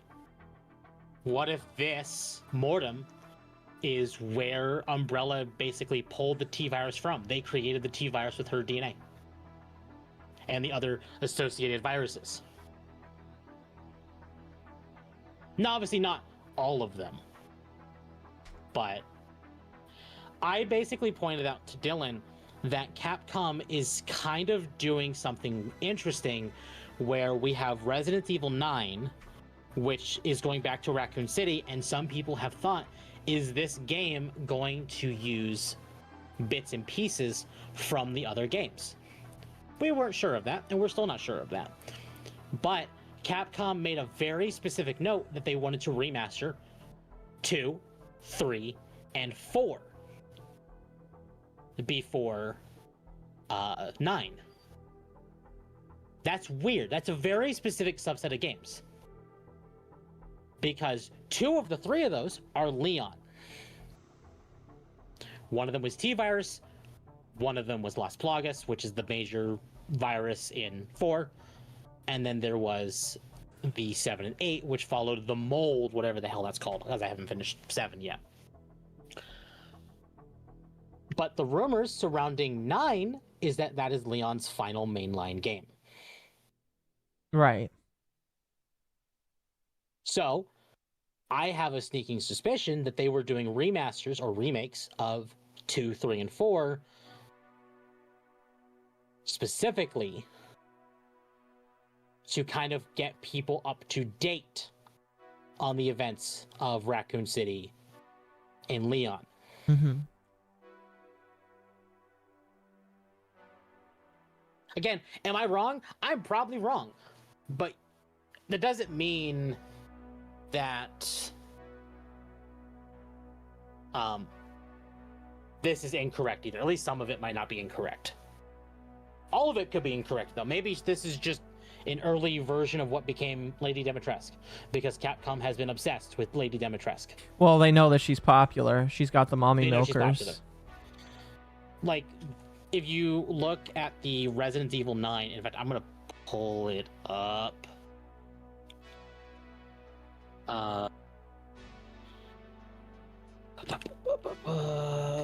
While you do, I'm going to read some here. Internet I'm already Zen pulled for up. 10. Square Enix is calling the Limit Break staff a second Sweet Baby Inc. getting gone is only a positive for society. Also, why did Hirano have a job when we had translation software back in 2020?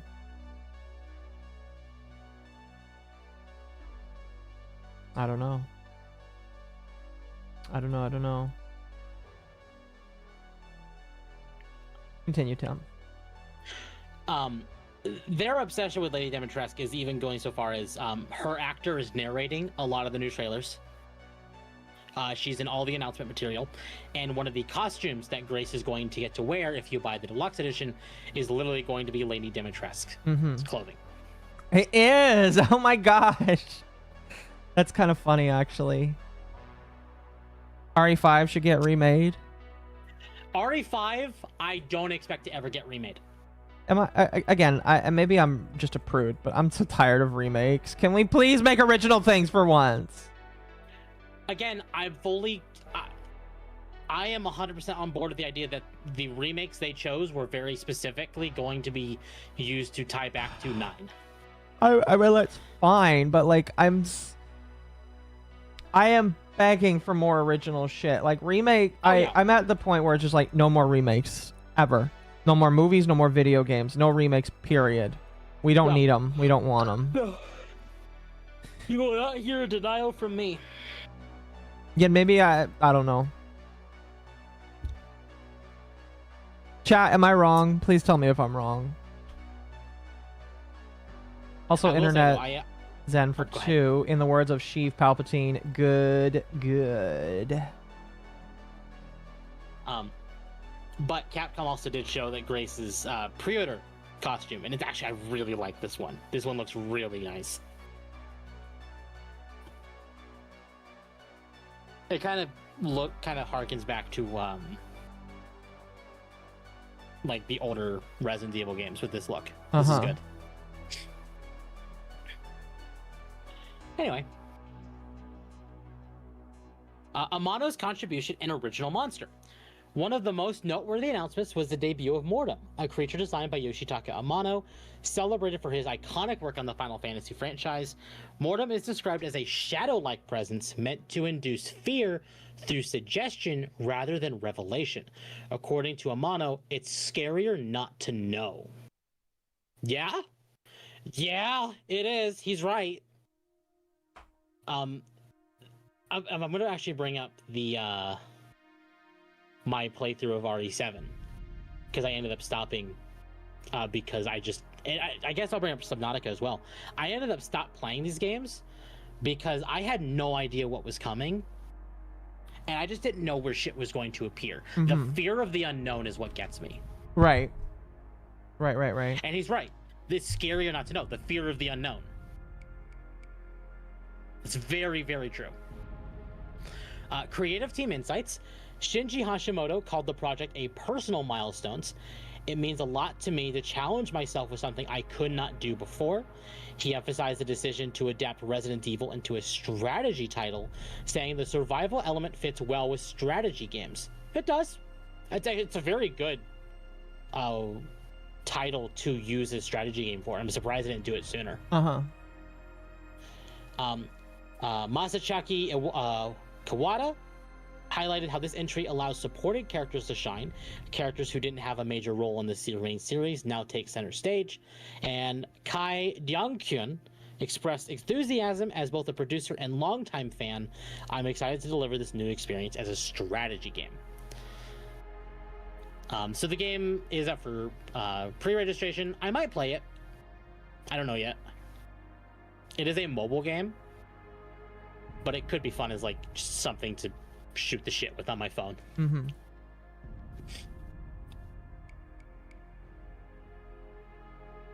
Oh my gosh.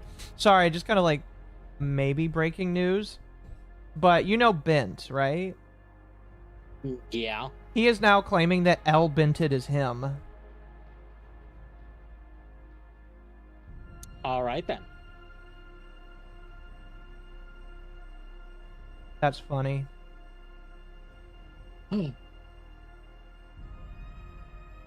So, MMO RPG Aeon 2 launches this week. Have you seen this game? I have not, no. Pretty Woman, though. Okay. We're going to watch this trailer. I don't know if we're going to play audio because audio is dangerous. But we will watch the trailer. Woman, don't. You have so much to live for. Never mind. Have you seen the trailer? Yes, I have watched this once already. Okay.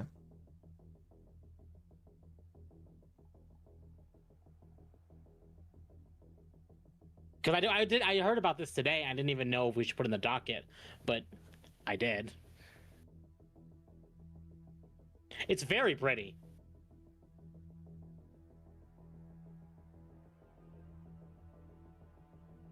But what's really kind of getting people on this game is the character designs. Because you can make your own character in this. And I'm sure you have noticed what a lot of people are noticing. Lots of pretty big-titted women.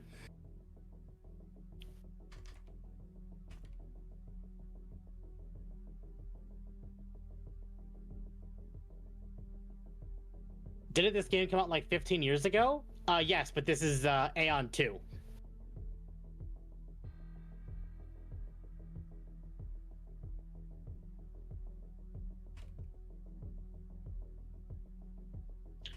But this is a Korean MMO, so that you will probably not see censorship here.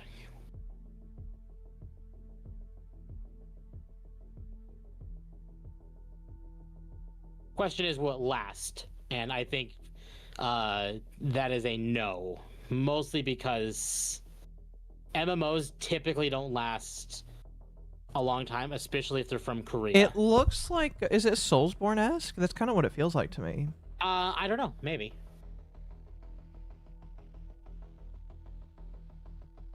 You know what it kind of gives me the vibe of? First Descendant. Yeah, it does. Like, it's very pretty, but it's an MMO, and I don't have a lot of faith in that. I think it is also Nexon. Remember, Nexon is just the publishing company and not the devs, so. But I might give this game a try. It feels like it might scratch just enough of that itch for me to give it a go.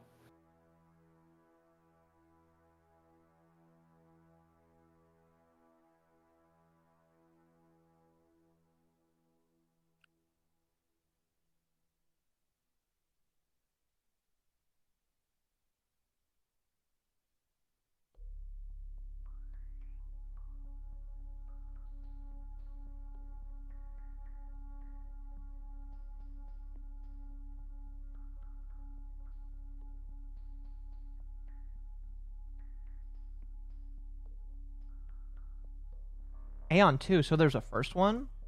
There is, yes. Do you have Misery's Return to stream Just Steam on the docket. No. I did not add Misery to the docket, Magma. I guess on the note of Korean MMOs, did you hear about this? I did hear about that, yes. I just don't care enough. I didn't hear about this. I'm surprised by this, actually. Because even though Bayonetta is Sega, it has been a Nintendo exclusive franchise for ever since 2. And I figured Nintendo would probably try and keep it close to the chest. Mm-hmm. But I guess there's a trailer that came out last month.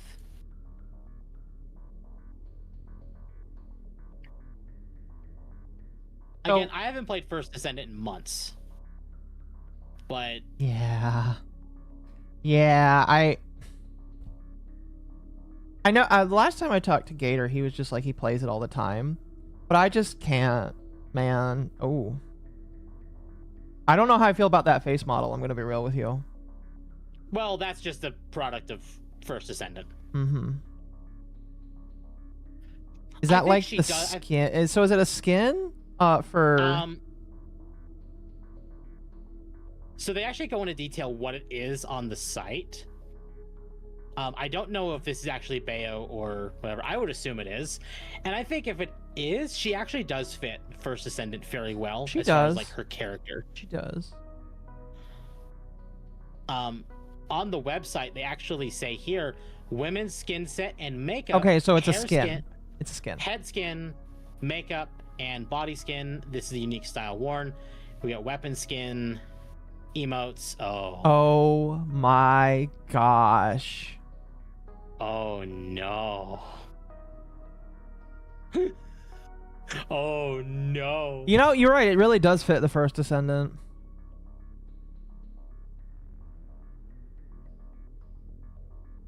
Wow. Oh no. Hey chat, we might be playing some more First Descendant. I don't care. I don't care enough, honestly. I tried getting back into it when you and Mizu were getting back into it, and it was struggling to run.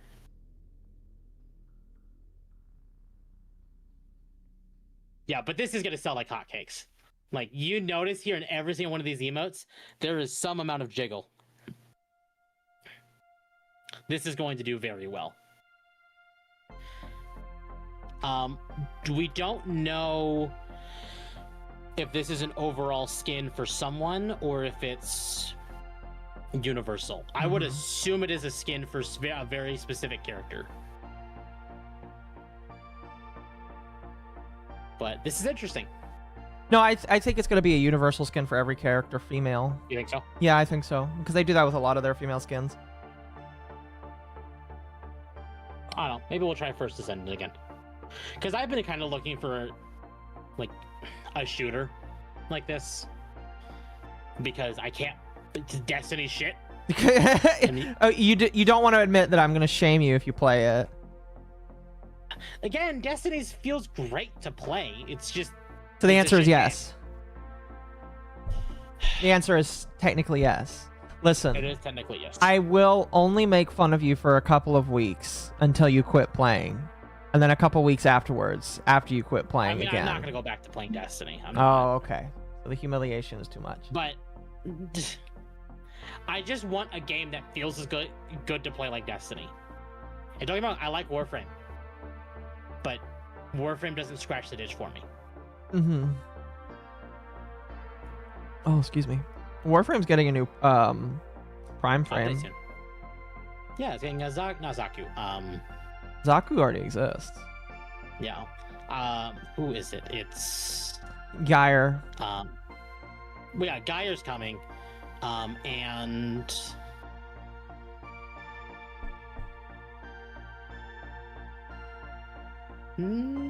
it's the one previous to Geyer. It's God, what's the name? It's the fucking sentient frame. Caliban. Caliban, yeah. Thank you. That's I'm waiting for Varuna. I know a lot of people are. Varuna should actually be next. Or very soon. after Geyer. Well, I can find out. The cube was her only hope. I've not heard about the cube in a while. The cube was intriguing to me. So I guess if we're talking about titties, we'll go to titties next. I wanted to bring this up because we had some people talking about it. No. So it goes Geyer, Styanax, then Varuna. Okay, so we're getting Styanax probably next. Yes, you should. Okay.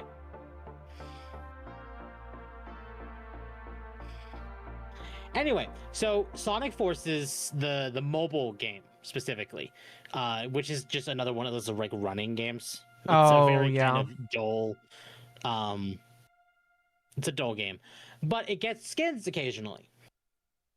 And people's brought this one up very specifically Because of Rouge. with Rouge, because they chose the Rider's outfit for her, which, as you might be able to tell,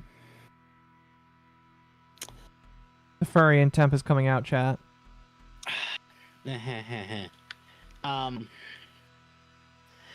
is very revealing. Wasn't it very revealing in Riders? It was, Mm-hmm. but since Riders, Sega has been actively censoring Rouge. I still find it funny when you say censoring Rouge. I know that's what they're doing, but it's That's what they're doing. The Rider's outfit is a sports bra. No, yes, it is. So, as far as I'm aware, the Sonic Forces mobile game is actually done by a Japanese team and not an American team. And that kind of it mostly is, but I think these ones have less done by American devs. And there is a massive change to this one, considering Shadow Generations exists. I know a lot of people have told me not to show her on stream, but I think this is accurate. This is Haley. We've talked about stuff she's posted before. Really quickly, I'm gonna put something in Dogwave links. Going back to Aeon 2, apparently this is a limit test that you can do in Aeon 2 for women's chest size. So Chad, are we playing Aeon 2?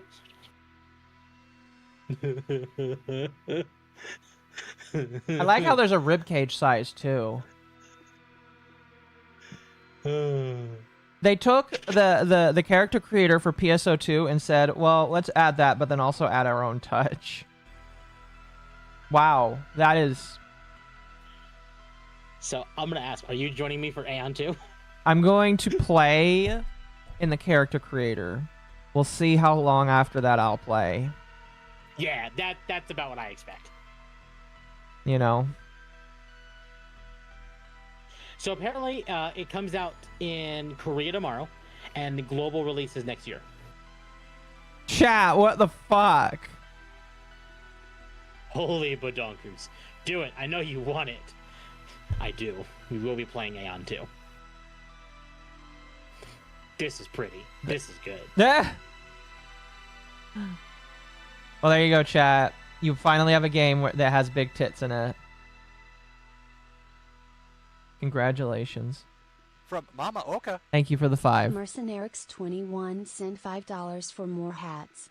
With Rouge, free the boo buyers. Just for D coupon, yes, I played on 1. I still have the installed disc that Can you my do that cousin's in husband Where gave Winds me. Meet? I just made a male character. I have no idea. I don't have Where Winds Meet. If someone wanted to get it for me, I could confirm, but Thank you for the 5, I cannot mercenary. Anyway. Anyway, sorry, I want to read this comment. Speaking of titties, let's turn our attention to Sonic Forces. Damn near crashed my work truck. Sorry. Anyway, so Haley, who is in that same circle like Savvy and other stuff, but we're not showing anything she posts on stream besides specifically what's in the document. Oh, is she a porn star? She posts a lot of loots. This is the image that she actually posted of this. Good goddess on a cracker. They did actually make Rouge look good. They did. So, Haley said, this authentic, uncensored version of Rouge the Bat proves why she was previously censored because of Sega's Western branches. They've been the ones pushing this nonsense, trying to influence the Japanese side. Back in the 2000s, designs like this were standard. Gamers didn't drool over it or turn it into discourse. It was just part of the game. Very correct, by the way. This is how modern censorship works. They censor something harmless, like a woman's cleavage. Then when people question it, they flip the script. Suddenly you're the problem for noticing. They accuse you of being porn-brained just for pointing out what was censored. They set up a trap where the only possible response to the censorship is to mention the body part. Then they weaponize that against you, shaming you, twisting your intent and hijacking your outrage to paint you as the problem, and that's exactly what's happening. It is. But this is Rouge in Sonic Forces. Sips disrespectfully. What is the name of the game, Tim? Oh, wait, is it free? Hold on. Oh, it is. Never mind. It is free. Never mind. Maybe we'll give it a try. We shall see. Isn't it a mobile game? I don't know. It is free on PC though. It's on Steam. Sorry, no. This is a mobile game. Sonic Forces, whatever this is called otherwise, is a mobile game. The chat was also talking about Where Winds Meet, which is not a mobile game. Okay. I wanted to bring this up though because this is just kind of very important. Is Sega might be changing the tune when it comes to censorship within Sonic. Well, if it's happening in Japan, maybe they're just gonna get ahead. I don't know. That sounds retarded to me to say, but you know, maybe they're getting ahead of the game. I don't know. Maybe they are.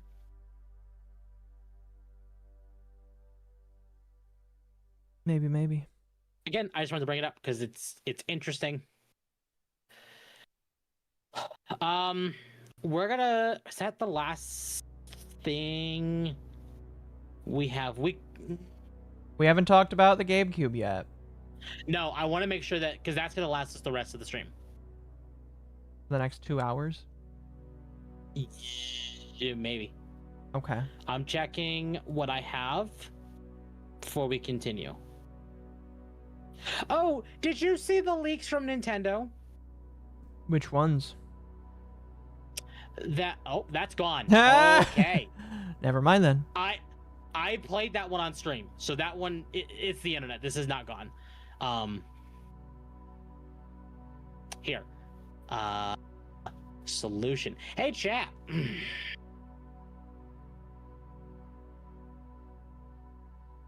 Occo, This is why we archive stuff. I am looking at your screen. Stream. I am looking at. Oh, why can't you just bring it up here? For my chat, does my chat have to suffer?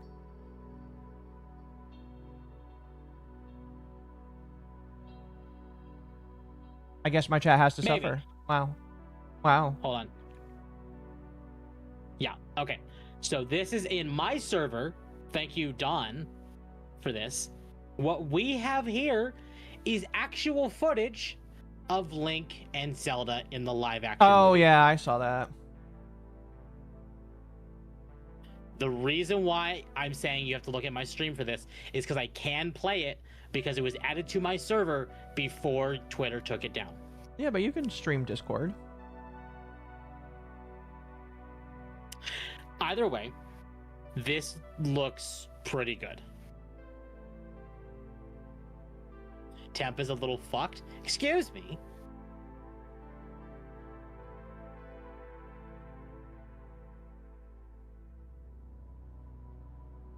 It's a little fucked. Fair. But yeah, I wanted to bring it up because it's just, interesting. Concord was brought back from fan devs. That's right. And Sony immediately DMCA'd takedowns of the fan. They're so ashamed of it, they don't want anybody playing it. Yeah. Sony cracks down on Concord custom servers, issues DMCA takedowns on gameplay videos. Due to worrying about legal action, we've decided to pause invites for the time being. DMCA takedowns have only been sent to YouTube gameplay videos so far, and not direct to the team's custom server project. So So they're going after YouTube. Why YouTube videos? You would... Because they're still trying to hide people from playing it. Yeah, but that doesn't stop people from playing it. Right, but their YouTube videos bring attention to the custom servers. Okay. It's stupid, but Yes, it is. This is something that you might care about. Jack Doherty has been arrested in Miami. I really know little about him. All I know is I think he's a TikTok star, and he's kind of a retard. I don't know anything about him. Yeah, I think he's one of those former prankster guys, and that's why everybody hates him. Okay. I want to say he did a prank where he tried to kiss his sister. Ugh. Yeah, he was that kind of weird. Don't quote me on that, but that's what I remember. Dan McGrath, the writer and story editor for The Simpsons, King of the Hill, Gravity Falls, and more, has sadly passed away at the age of 61. So he's just a one writer and story writer guy. He's one of the big ones. Okay. He is actually one of the biggest writers for these shows. So The Simpsons can finally. I hope that The Simpsons finally passes away because of that.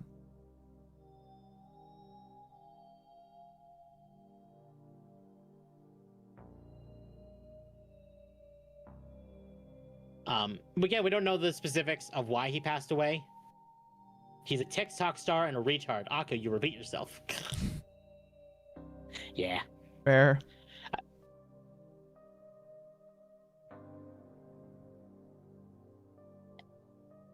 And then we'll bring this up and then we'll get to Valve. Disney drops DEI and related terms from its most recent SEC report. Good.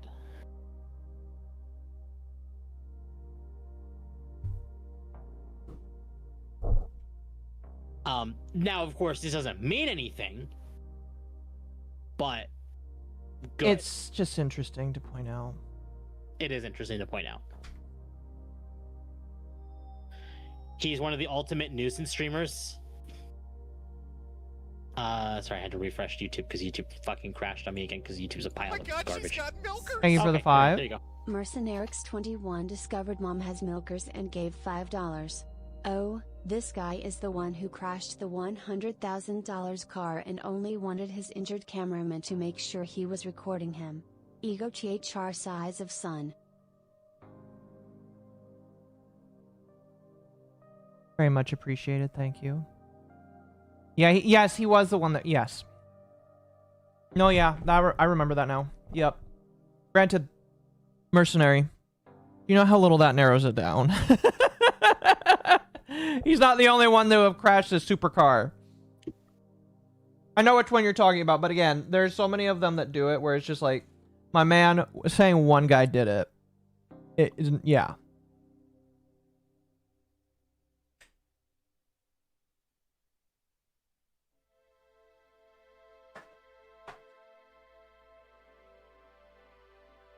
Yeah, yeah. I noticed the mistake I made, chat. We will edit that out later. And that is all that will be said.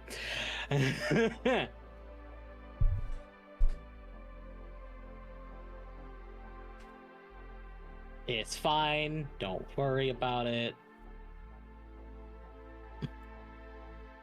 MommaOcco, and here Thank we you are, for the part of 10. problem. Internet Zen. Internet Sin Master found out mom is part of the problem and gave her $10. Disney dropped DEI and related terms, calling it now. Kirsha will have info from Bridge exposing that Disney isn't dropping it, they're just changing labels by Tuesday if not Friday.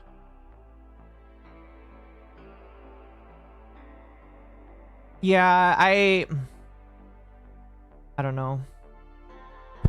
I think I'll wait to see what Kirsch says about it then.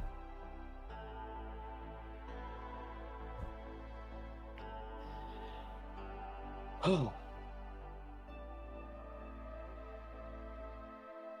All right, let's get into it. The big thing. Do we want to watch the trailer? Sure. From Valve? I don't think that they'll DMCA you for the trailer. No, I've already played the trailer once. So. Well, thank you for proving my point. Let me pull that up and we'll give it a watch. By the way, chat, I just had Marco's Pizza for the first time tonight.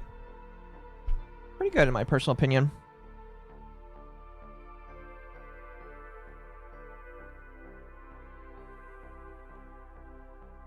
Why is that? Hold on.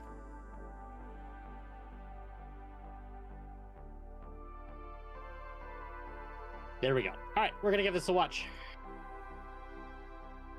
So again, we have gone over the majority of what we're talking about here on the Friday stream. It was just without Occo, so a lot of this is to give people who weren't there an idea of what's going on here.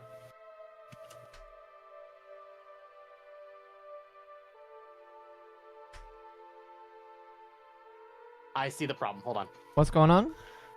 Chat couldn't hear this. Oh. There we go. PC that lets you take your Steam library with you. And say pause whenever. Pretty proud of it. People who own Steam Decks have been playing everywhere, and we couldn't be happier with the response we've heard from all of you. And I say, by the way, Excited to talk about the future of. they have an orange power button on their Steam Deck. I don't have that. Can I have that? That is the OLED. Oh. I still want one. I mean, yes, but that's the OLED. Steam Deck, but not today, because this isn't a video about the future of Steam Deck. This is a video about the future of Steam hardware. Today, we're announcing 3 new members of the Steam hardware Chat, they learned to count to 3. Which means that it is possible. It is possible. lineup. All connect you with powerful PC gaming. All are optimized for gaming with Steam, and all are shipping in early 2026. Let's start with this one.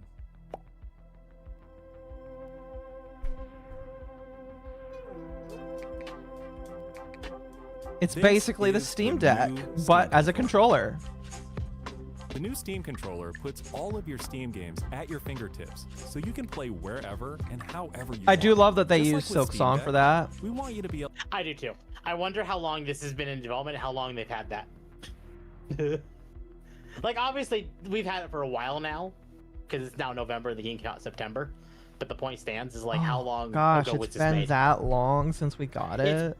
Yeah, it's already been 2 months.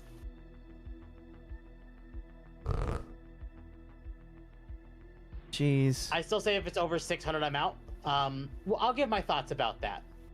I hate the pads location. I don't. Able to play any game with your Steam. Well, you're controls. weird, Tom. I want to. Games ne- I need to. When we see an image of the controller, I'll stop and we'll kind of look it over. I mean, we kind of Ever passed built by with a one, controller in but mind. It has all the great features from Steam Deck. Okay, that's fine. So, they're slanted. I understand why people might not like that, but I don't mind it because they had to make room and make it feel comfortable with the grip. yeah.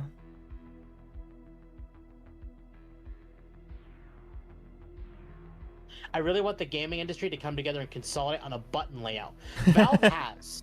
Yeah, Valve has Admittedly, decided. Valve has decided they're following the same route as Xbox.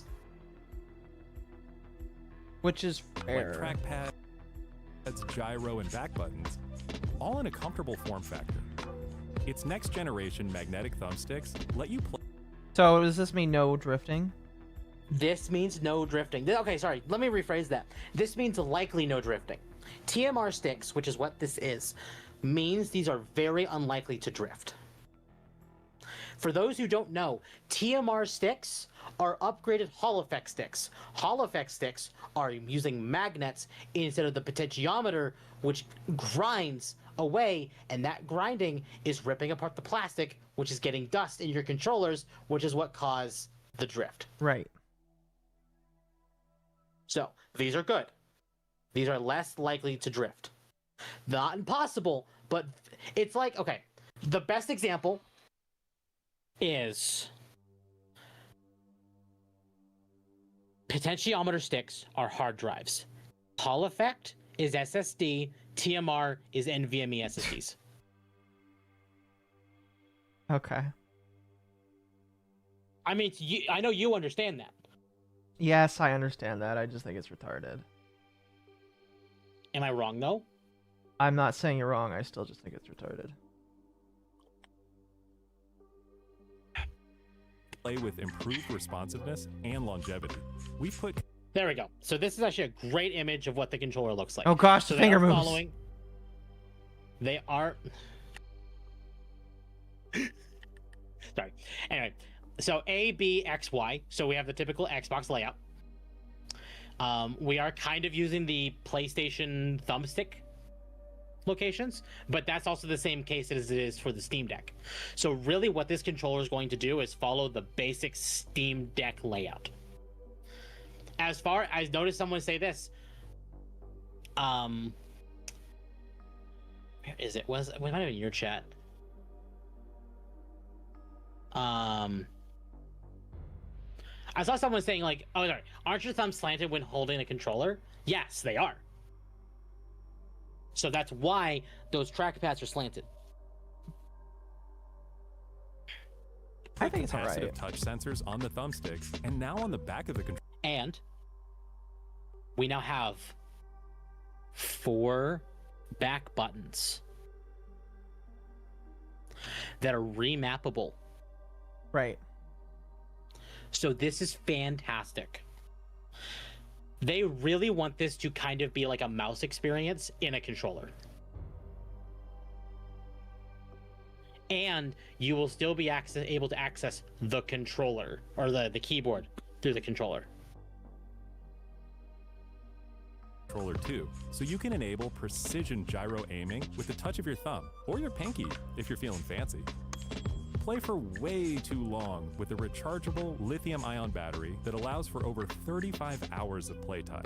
With Steam Controller, we want to make charging and wireless pairing something that's actually easy. That's why we created the Puck. The Puck is a combination wireless adapter and magnetic charger included with every Steam controller. So I noticed people say they're actually mad about this image, and not because of what the Puck offers, but because this isn't centered. Oh, I see. It will be centered, chat. When this thing actually comes out, it will be centered. Yeah, I understand the frustration. I do too. I 100% get it. It will be fixed. I can hear you smiling while you say that. Snap it on to charge. Once you're charged up, snap it off again. You can. I like that. That's really nice. Mm-hmm. Whoa, Like, that's a white Steam Deck? I didn't know they had those. They were a limited edition. Oh, can't believe they have a And limited. you already had your Steam Deck. Yeah, I don't need another one. I'm just like, whoa, that's cool. Yeah. Play over Bluetooth or a wired connection too. The new Steam controller works with any device running Steam or From Steam, MommaOcco. whether it's a PC, Mercenaries Mac, handheld, 21 sent smartphone, Steam $5 Deck, for more or the hats. new Steam machine. I'm sorry, but Oh, this is a day one this buy is the for new me. Steam machine. I don't care. Anyone tries to convince me otherwise, I will put you in the dustbin of history. Thank you, Mercenary. Steam machine. Can I just say, I'm happy that they're going to put out the files for 3D printing that front plate so you can make the front plate whatever you want. Yes, I am too. It's just really nice to me. Why'd you pause? I love to get some interchangeable face buttons so I can put PlayStation buttons on the Steam controller. No, I'm good. I'm good. The GameCube. I did see someone basically say they intend to just plaster Gabe Newell's face across this. I saw that too. It was kind of funny. Somebody made like a custom like Steam Deck intro that's just the Gabe Cube. Yeah. I thought that was really good. I can't wait for the actual like the GameCube thing. But it's just gonna be like this instead. It's gonna be great. Once again, Valve wins by doing nothing and Obviously, giving Occo is us a bad what example we because want. it's a lost cause. Mercenarix21 donated $5 to help her with her troubles. I am going to 3D print a companion cube faceplate for this thing, and I'm going to make sure it plays sounds. Well, I'm pretty sure that they're coming out with a companion cube thing for it. So Mercenary, yeah, it's Valve is partnering with Dbrand I like to it. give us companion cube skins for the Steam machine, and I've already said it on Twitter. This would be the reason I get it, just to have a working companion cube. That could make noise probably. Yep.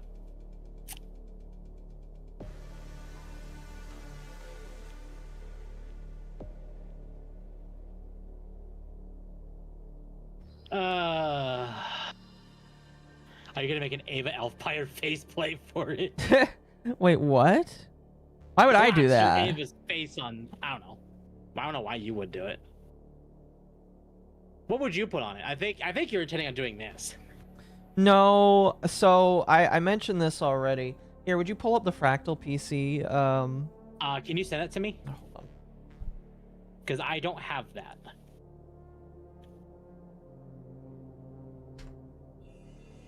Actually, no, it wouldn't be the Fractal ones because the Fractal ones do look cool, but like mini ITX case with handle. Let me see if I can find that one. I do want, but this might not be the one I. So I have this idea of, you know. And you could just put it in the Dogwave docket, so I could just grab it. Oh, you know what? That works. Something like this won't be like exactly what I get, but this is kind of what I'm going for. So, I have this idea. You didn't send me exactly this one, but like it's close enough.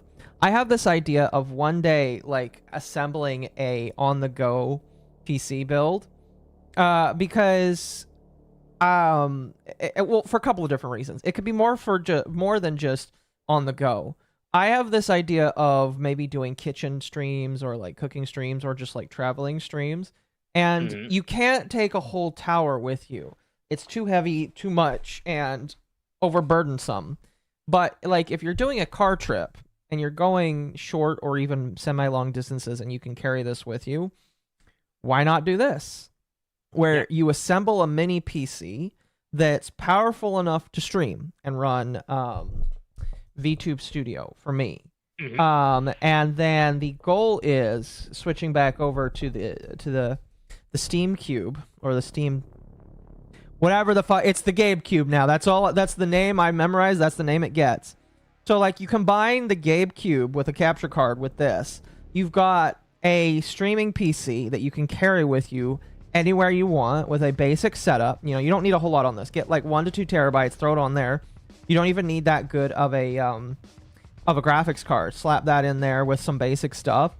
And you need basic peripherals like keyboard, mouse, a camera, and that's really about it. And you've got like the perfect on-the-go streaming setup. I mean, it would be. I know Ava herself. I don't know if she's still wanting to do this, but like, you know, she mentioned a long time ago she wanted to do on the road living, basically. Excuse me. And so this is the kind of thing where if you wanted to do on the road living, it would be much better for you because it's easier to transport, easier to take care of, and you know, you can just go around with it. Mini Elfpire Model 1, something like that, chat. Something like that. I want to. There was a specific PC case that I really, really, really like. Oh, it's this one. It's this one, I think. Yeah, it's this one. Here, I'm gonna throw it in. Okay. I'll throw it inside chat. This is like an $100 case. This one I did send you. Yeah, I love this case. This is like, again, if I were to build a mini PC, this is where I'm building it out of. This is what it's getting put in. Okay, this is what I want. Yeah, this is definitely one of those things, like, for me. Like, do I want the Gabe Cube? Yes. Do I want the Steam Machine? Yes. Yes.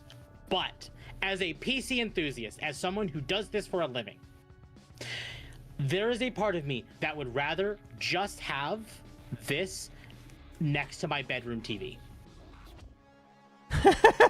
Yeah. So that you could play video games in bed? Well, yeah. Yeah. I mean, I've already said it that, like, if I bought this, it'd replace my Steam Deck and my TV. Right, right. Well, again, like that, I will buy one, not day one. I'm not buying one day one because I already saw kind of like what happened with the Steam Decks and the issues you had. So I'm not buying one day one. But what I will do is eventually, like I said, I want a travel PC, and this is a travel console. Now, we haven't gotten into the specs yet. The specs for this are way lesser than what you might find on a lot of more normal modern PCs. In fact, I hear people saying that it's like maybe a year or two behind some of the more modern stuff. But the thing is I personally don't play a lot of modern video games that require like the best of the best, you know. I'd say the most intensive video game I play right now that actually requires my graphics card to start screaming is Space Marine 2. That's it.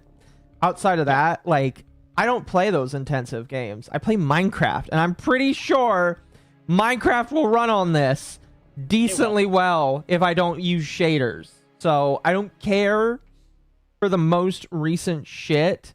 And like, if I want a travel, if I want basically like a travel game system, this is it.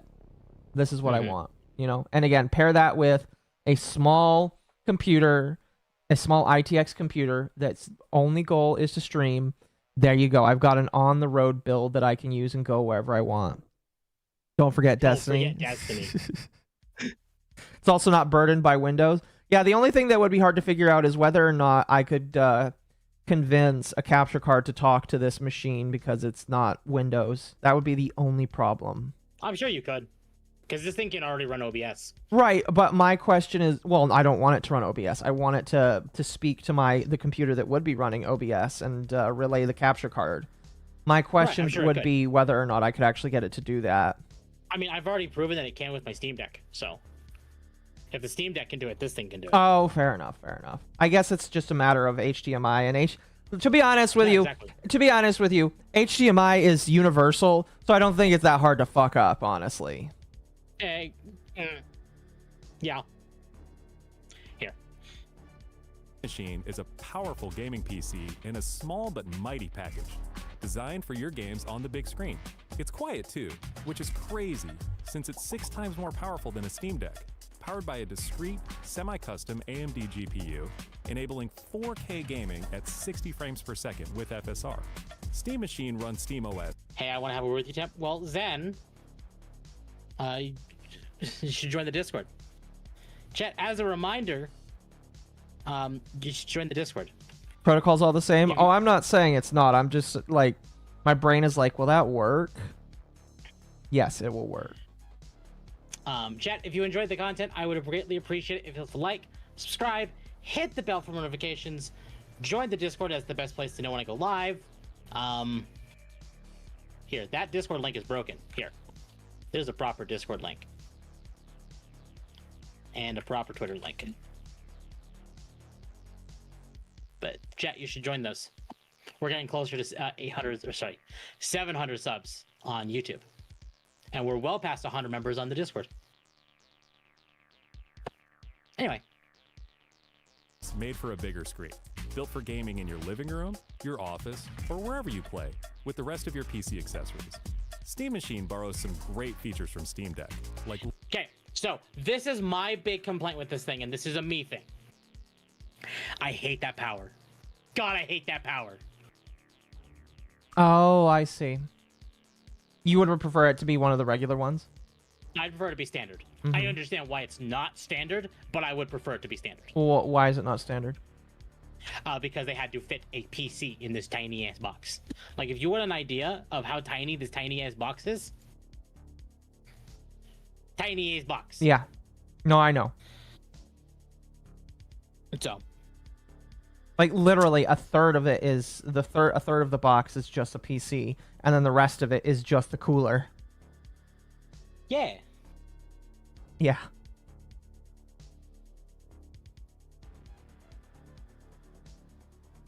lightning fast sleep and wake, an SD card slot to easily expand your storage. Okay, so they do not mention this here at all. You are not locked to using exclusively SD card. So is there actually a room for... You can pull the case off, and you can actually change it to using an NVMe SSD. Okay, so they're... SSD.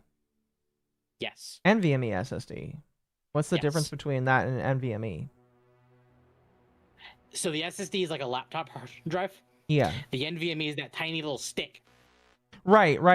Yeah, I have one of those in my normal... So you're saying that the... Yeah. Okay. That's what it uses. Oh, take it my... off. Listen, And- shut up. I'm dumb. And people, they didn't mention it here, but of course they brought many content creators, specifically tech-related ones, and other tech-related news outlets, to Valve's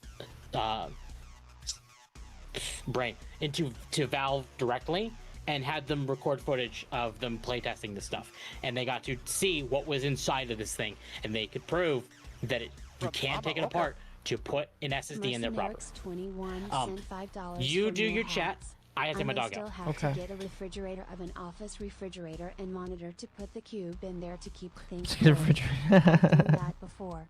I mean, maybe. I don't know. We'll see. We'll see. Hold on a moment.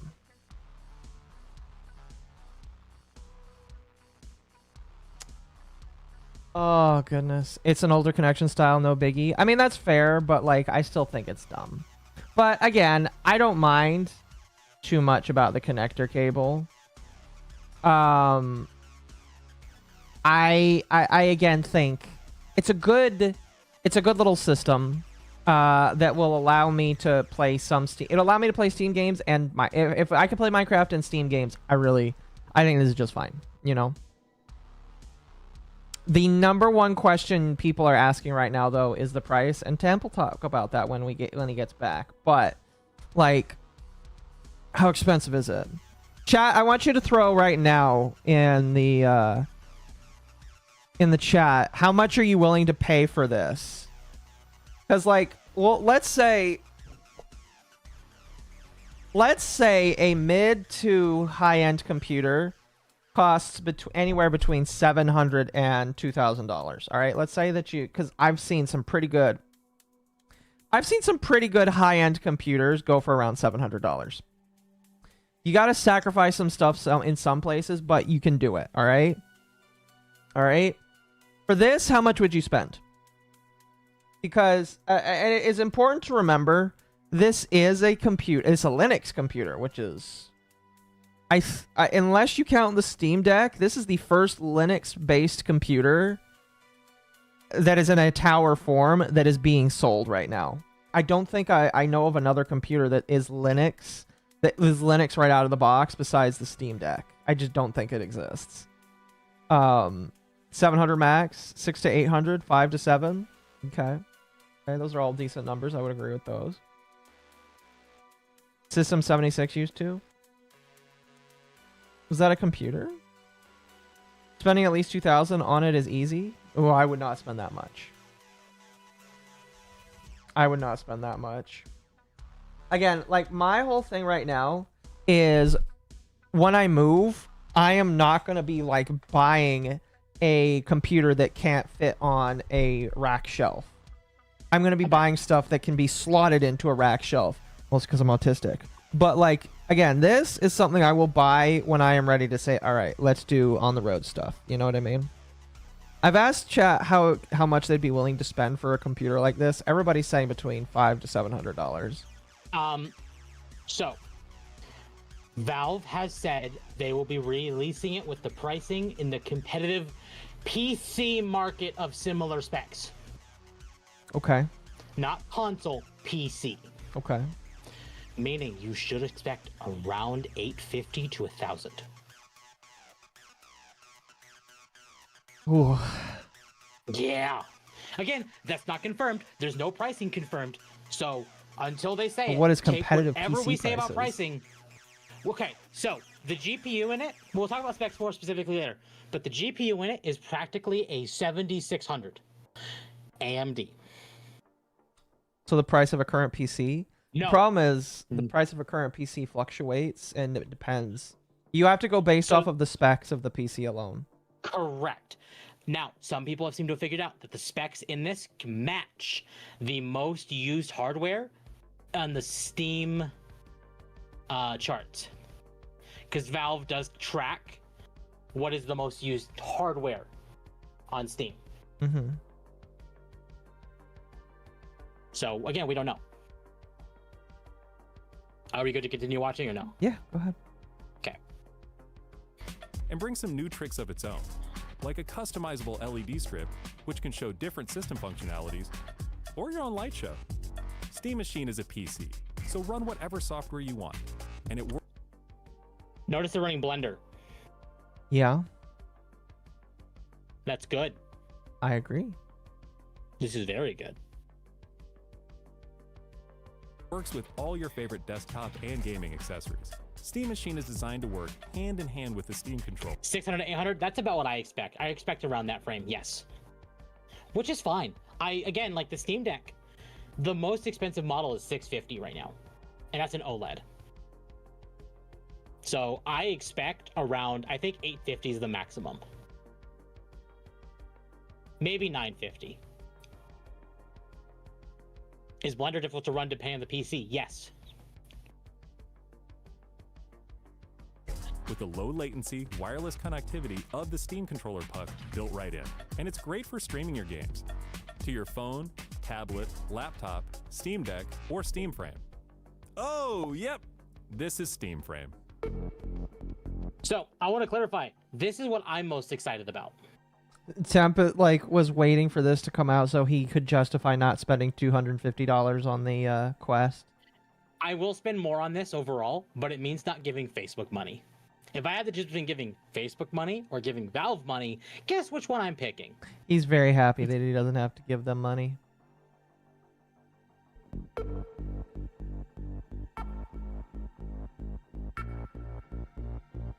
Hold on, my battery in my headset's dying. Oh, you have a bot. Or is that me with a bot? That's me with a bot. That's me with a bot. Go away. Well, congratulations. All right, hold on. By the way, you said this was the last big topic of the night? Yes. Okay. No, give me just a moment. VOD gang, sorry for missing out. It's okay.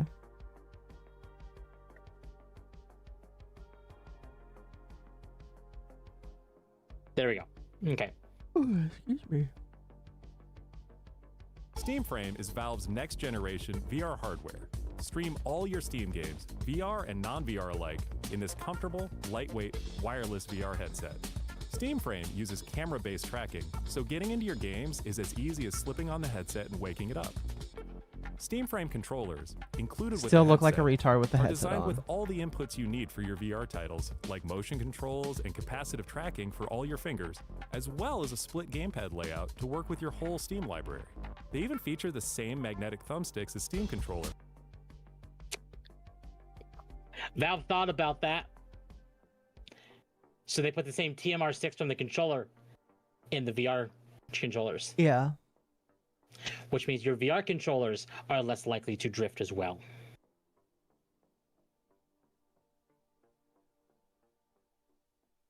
For responsiveness and longevity. Steam Frame also pairs seamlessly with the new Steam controller. I don't know if you realize this. Seamlessly Okay. with the new Steam controller. So notice that she's playing Hades 2 on this thing. Yeah. Hades 2 is not a VR game. No, but she's not playing it as a VR game. She's I playing... don't think you... It's not a VR game, though. She's... I know. I don't think you realize what this means, though. I know what this means. It means that you can play a lot of... Dude, you can do this on the Quest.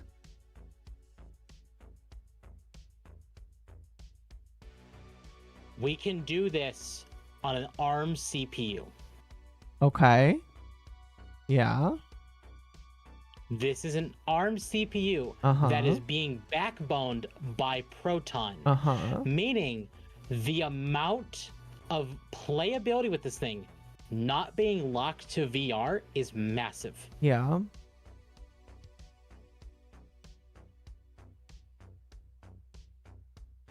Great companion for playing non-VR games in the headset. To make sure streaming is smooth and stable no matter what, Steam Frame includes a wireless adapter that lets you stream your games from your PC to your headset over a fast and dedicated Wi-Fi 6 connection. And the game is streamed to your frame optimized for VR. Using I new would rather use a technology cable, though. that allows for the I mean, you probably can use a cable, but this is nice. highest resolution streaming exactly where your eyes are looking. And Steam Frame is a PC, running Steam OS. In addition to streaming, you can install and play a bunch of VR and non-VR games right in the headset without a host PC. You can also expand your onboard storage to fit even more games with a micro SD card. Steam controller, Steam Machine, and Steam Frame. All built with the same DNA as Steam Deck.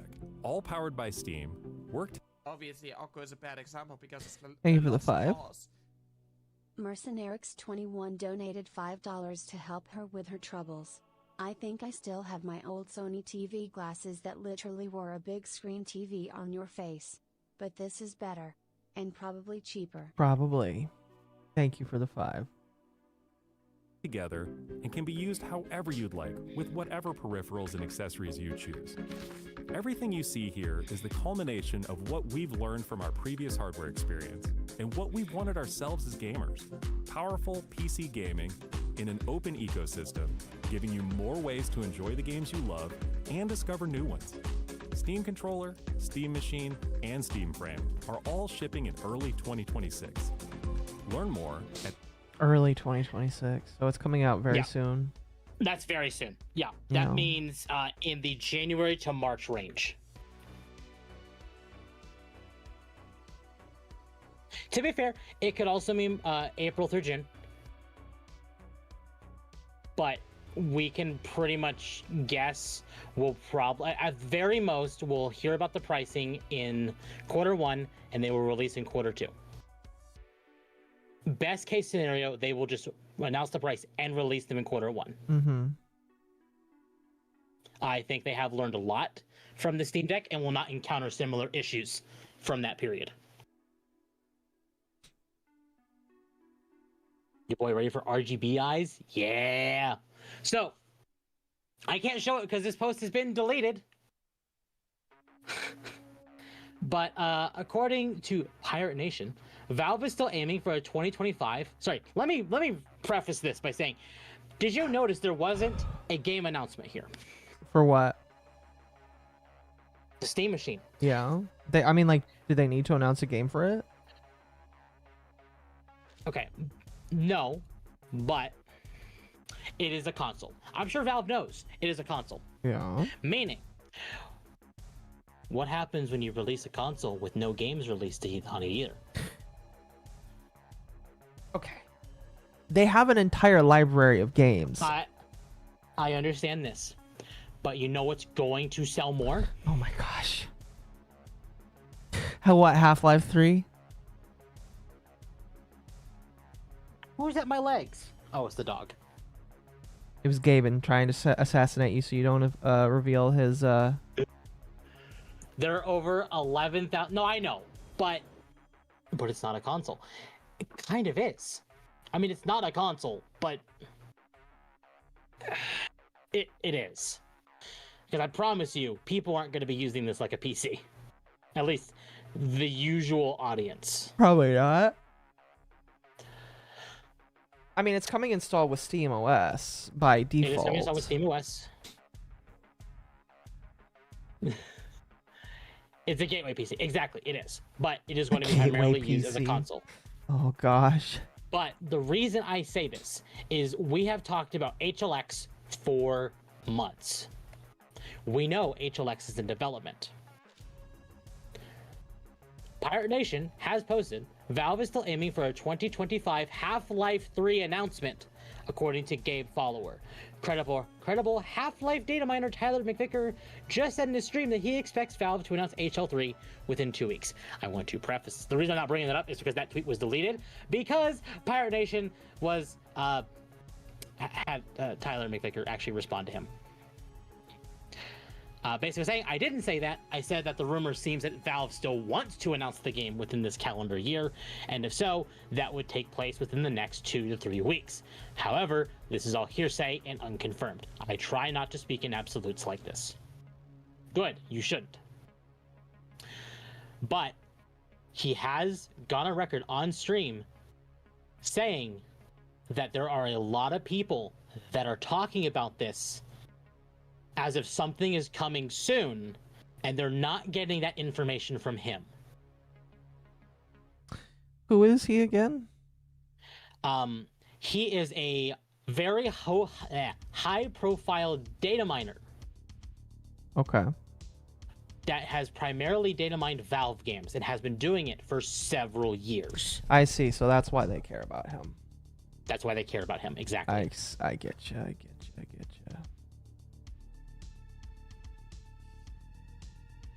And he has been the one data mining HLX, which, based on everything we're seeing in the database, is Half-Life 3. I see. And when will that happen? So, we do not have a confirmed date of when that's happening, but there are a lot of rumors floating around right now that say Valve is planning on something else on November 18th. In 2 days, on Tuesday. Oh, for fuck's sake. Oh, man. I don't believe it's going to be Half-Life 3. I don't believe that either. Now, to be fair, I'm going to be the positive optimistic and say we will probably hear something else from Valve in 2025. But the fact is that we have gotten the Dota 2 collaboration with Monster Hunter. We now have the Steam hardware announcements, and we know HLX is being developed. Okay. Something is coming and Valve is actually doing shit. And we know Deadlock's coming. So, Eventually, yeah. eventually. Are you talking about the assets names that are data mined? Yes. And also, we talked about it on Dogwave previously, but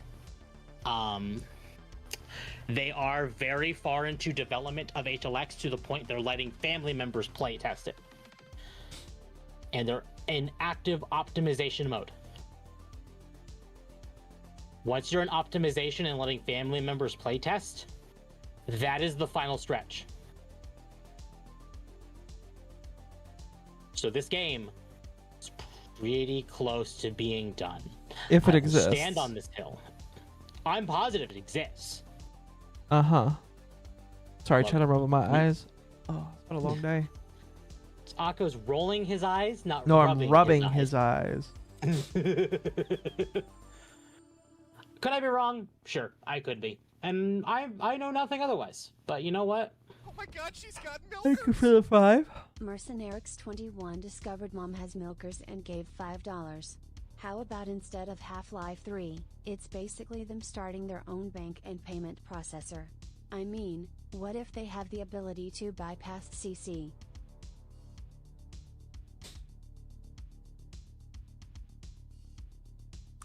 I mean, yeah. Again, here's the problem, Mercenary. People can make their own banks, their own card processors. They can do all of that. But if your credit card company and your bank says, I don't want to work with that bank, it doesn't matter. They all have to work together. Because if they don't work together, there's nothing gonna happen. Just saying, yeah. Hey. But I think what's more interesting is if this is true, if the rumors are true and Half-Life 3 is coming out as a launch title for the Steam machine, you do realize that 2026 is going to be right. No, what? It's a bloodbath. Hmm.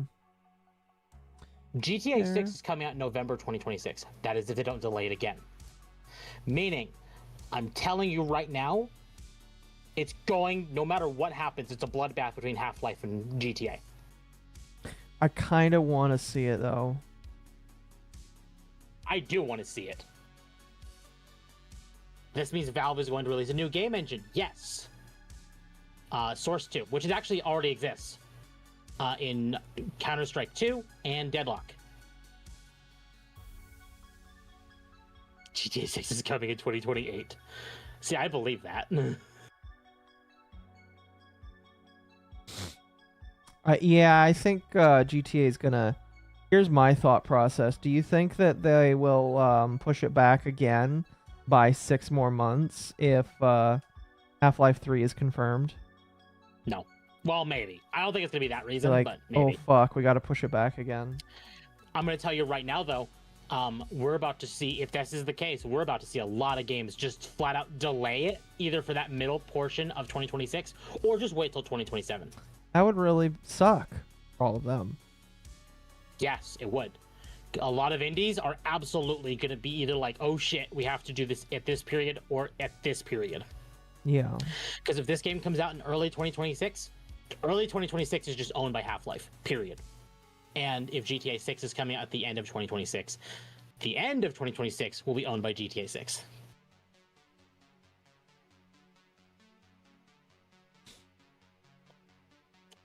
Again, we'll see. This is not, nothing is true. We are getting funny images, though. Yeah, well, I mean, like, I don't know if that's a new image or not, but again, I'll say the same thing I said basically with with Silk Song. Until it's announced, it doesn't exist, and until it comes out and until you can buy it, it doesn't exist. You will not hear me disagree with you, because I'm in the same boat. I agree, but I do also know that something Half-Life exists internally at Valve.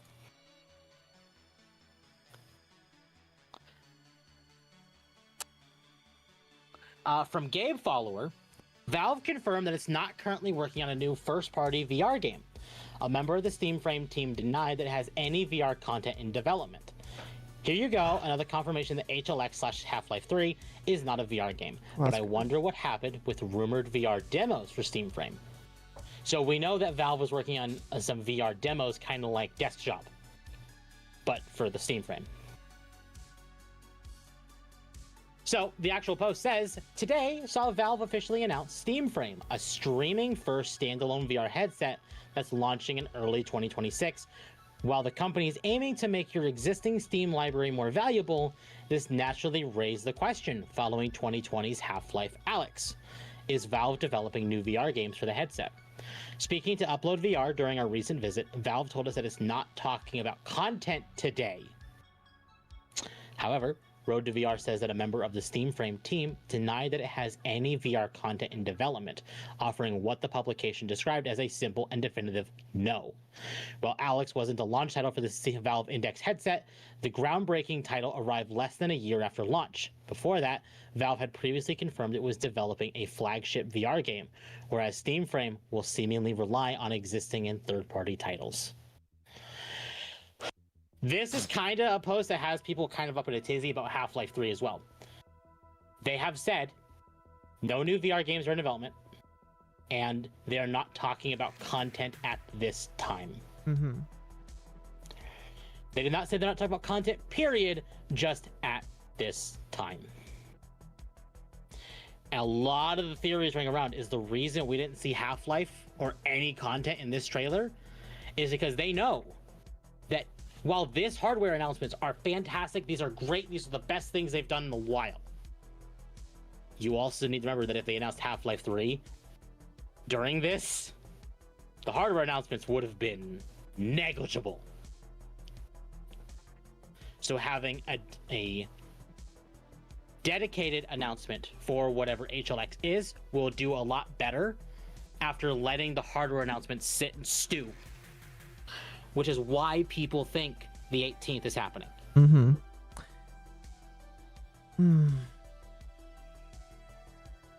Yeah, I just... Sorry. No, I'm just like... It doesn't exist until it exists. Again, I agree, but I am playing devil's advocate.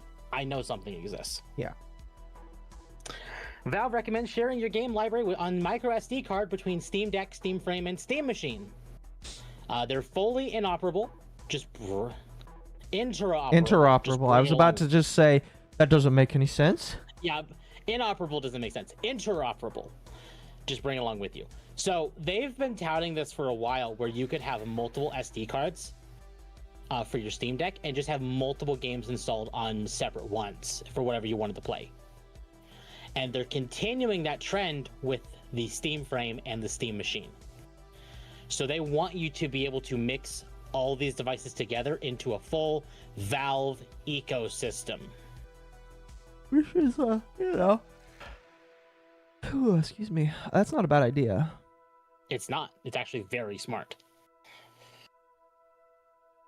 I want to get a look at the motherboard on that thing. But again, chat, if you want a more in-depth analysis of this thing, I do recommend you go watch Friday's stream. We spent several hours talking about it, and it's great. So do they not have a schematic of the motherboard yet? No. Damn, I kind of want to Sorry, Chad. I'm like sitting back here, because I got to the point where I'm just like, oh fuck, I'm tired. Okay, I'm going to hate give you it. the option. Do you want to talk about Nintendo or do you want to skip it? What is Nintendo doing right now? The Mario movie and Metroid Prime 4. Fuck. Make it quick, cause I'm sorry. I'm just like fading Okay. right now. Then we are going to skip the Mario movie trailer and we're going to watch this. You're not showing it. Now you are.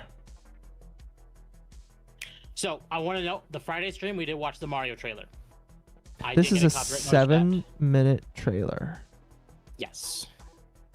Holy shit. Are we watching the whole thing? Yes.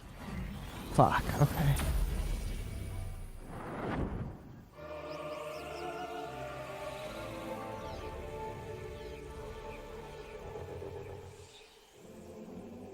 Explore a mysterious planet in this first-person adventure. Metroid Prime 4 Beyond.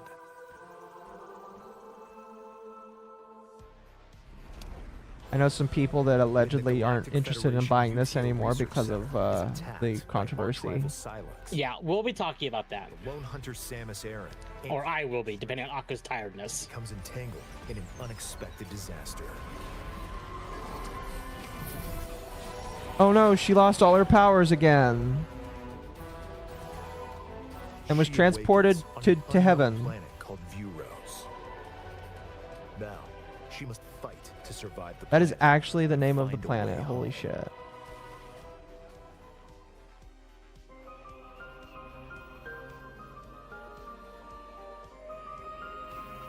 As Samus, you will explore lush jungles full of plant life.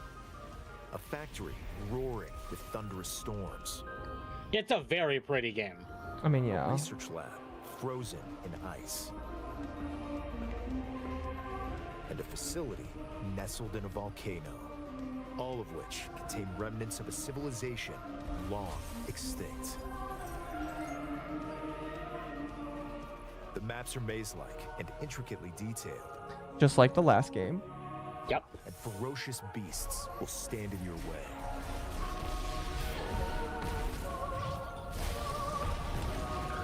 The key to exploration is the scan visor, which you'll use to gather information from the environment.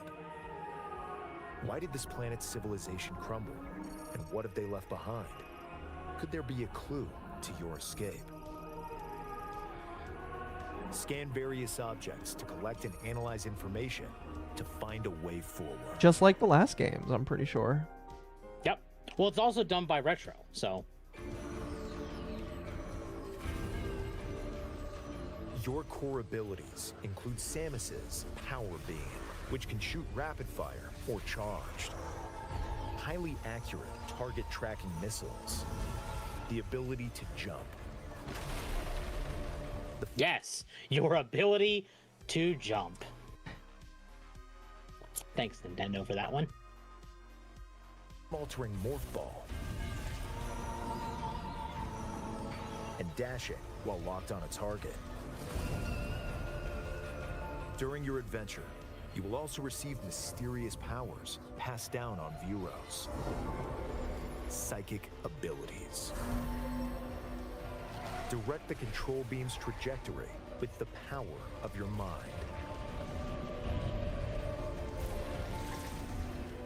And use the psychic glove to manipulate energy and activate machinery.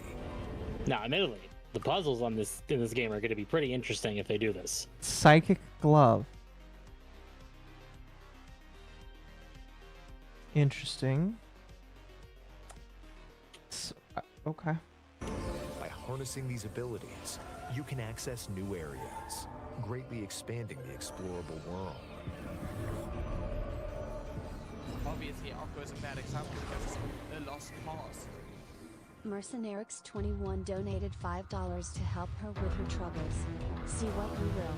I want the music for this game really badly. I mean, the music does sound pretty good so Various far. zones are connected by a Soundtrack's great. called Soul Valley. I'm sorry. So you have the overworld, which is the sand. Okay. So Yeah, I and don't that's like that. why they give us the motorcycle. You can freely traverse don't the like it. roadless desert as you head for each zone. Certain actions Everything can be is taken open with world, and I ride hate by it. These include countering attacks from approaching enemies. Admittedly, I understand the distaste for open world these days. I get it. I feel it. I do. Everybody But- does it. I do like the motorcycle. The motorcycle still feels very Metroid. And smashing crystals at high speed to convert them into the energy you'll need on your adventure. Plus, if Samus is in a location where she can ride Viola, it can be summoned instantly. And by dismounting, you'll return to a first-person perspective to continue exploring.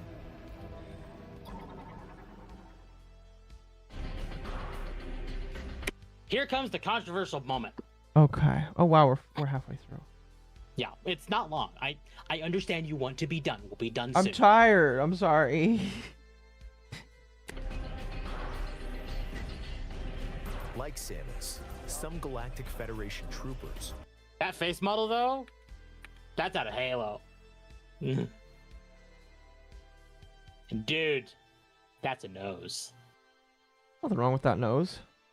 Nothing wrong with that nose, but damn, that is a nose. Man has a perfectly fine nose. What the fuck's wrong with you? were also transported to Vuros.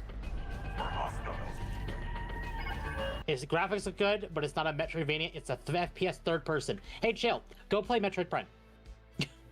That's a Metroidvania. Having played Metroid Prime as its remaster, that's 100% a Metroidvania, just as an FPS. Is that Sergeant Johnson? Yes. Yes. I mean, maybe, I don't know. It's not actually Sergeant Johnson, but... Follow distress signals to help the troopers and occasionally battle alongside them. They can even provide useful upgrades.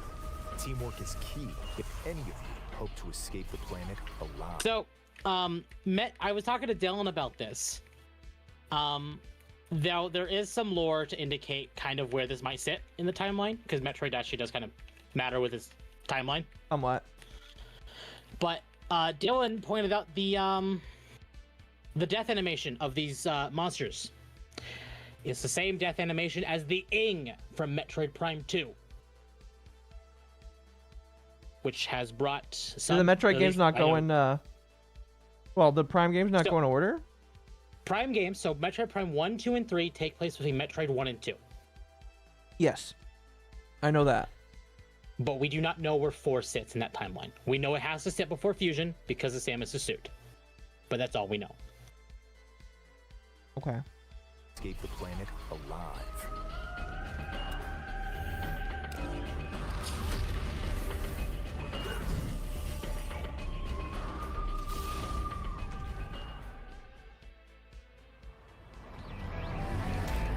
Well, if it's the only way off this rock, all right, I'm in. What do you say?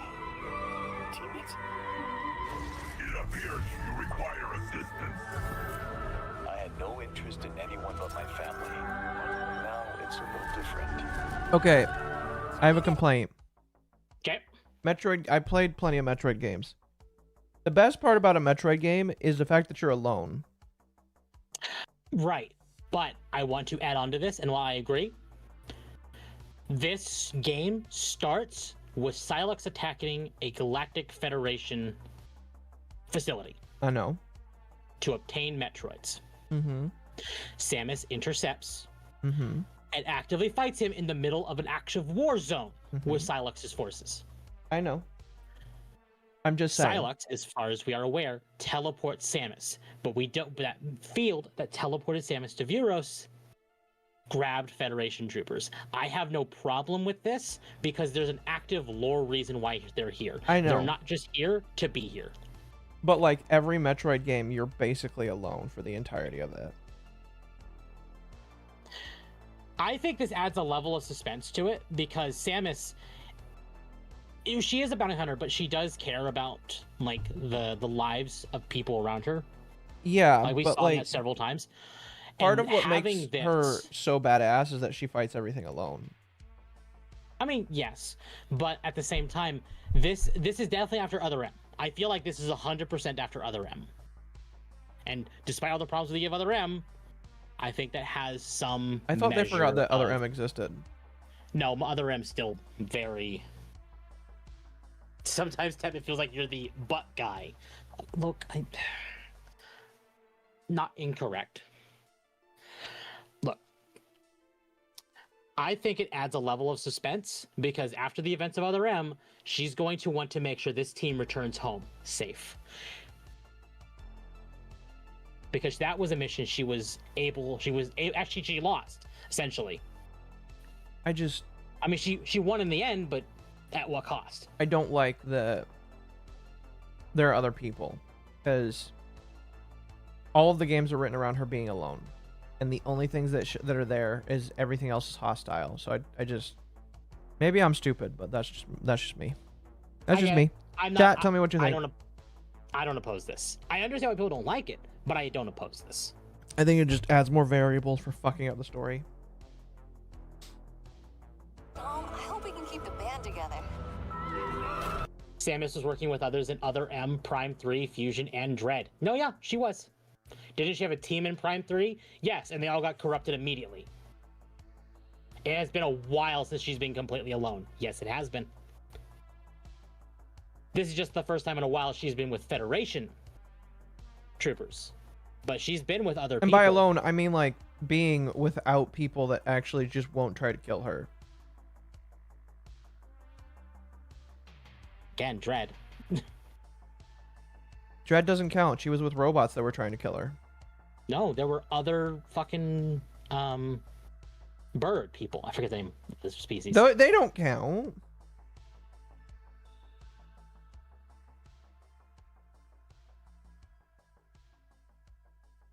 Again, yeah, and this thing is like in Dread, there were scattered individuals in a hostile place. And guess what this is? Scattered individuals in a hostile place. Maybe I'm just stupid. I just don't like it. I can't wait to see my family. When I get back home, I'll be taking a much-needed leave. A new fate and an unknown destiny await on planet Vuros. Samus and her allies' fight to survive is about to begin. Metroid Prime 4 Beyond.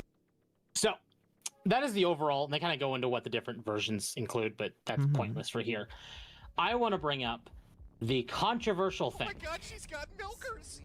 Let me pull it up because I actually 21 forgot to put Mom this in the has damn milkers docket. and I'm gave sure I can find it. $5. Easy. I like Other M. I will defend it. Oh, to I'm the sorry you bitter like end. Other M I Mercenary. will enjoy this. Only problem with Other M was the writer hated Prime. Also, Chozo is bird peeps. Mercenary, unfortunately, today I think you stand alone on that. Yeah, I think you do.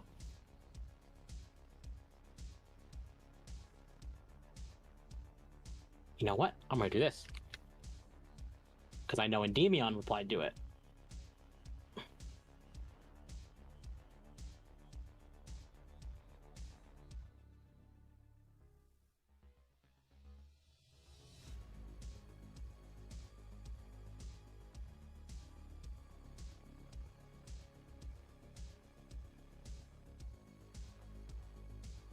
There we go. Apparently Arlo was lamenting on this. A lot of people have.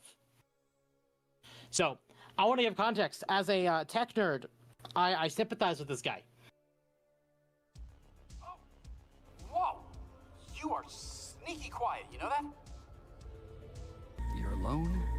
I hate it. Planet. No hope of survival. I hate it. But you're also not sitting next to Phil anymore in that cubicle. I really hate it. Win? Oh! I don't hate it. Thank you so much, Omak Cavett, for the raid. Very much appreciated. Welcome, welcome. They restarted game development for this. Obviously, Occo is a bad example. Thank you for the because 5. It's a lost cause. Mercenarix21 donated $5 to help her with her troubles. I am glad to stand alone liking other M. Look, That as means someone I that don't has have to actively worry talked to about friendly themselves, fire. I don't hate this. I understand why people don't like it, but I don't hate it.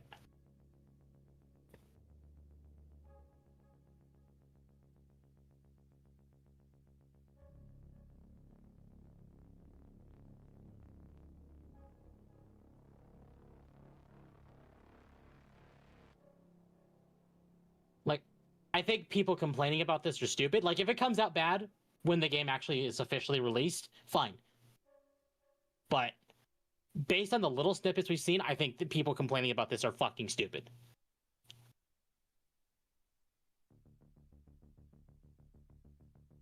Just saying, like, the riots could have been better written, sure, but again, I don't hate it. I know I'm in the minority, but I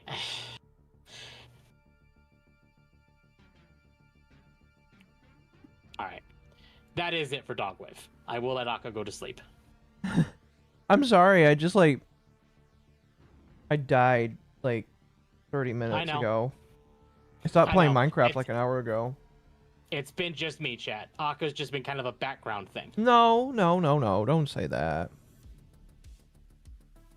Listen, man, I'm tired. I've been working and moving.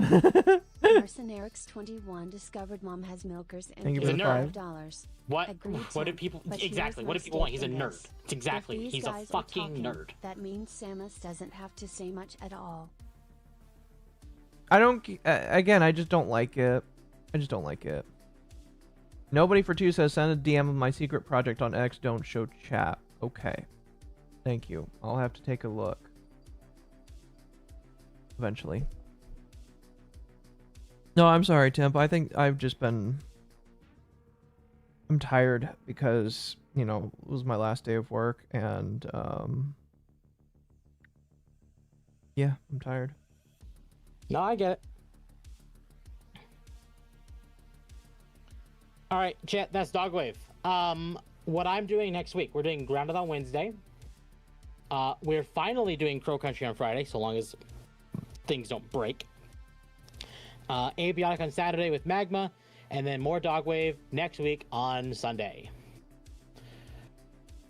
That's my week. Did I have a company pizza party? No, it was just a long last day of work, honestly.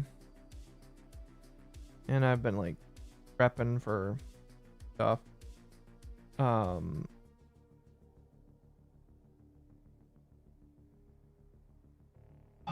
I'm sorry, I'm just tired. Temp's mad at me, I though. would ask you what you're doing next week, but you're moving. Well, tomorrow, somebody pointed out, I have an interview with a controversial Protestant Catholic Templar man. And so, I'm going to prep for that tomorrow morning.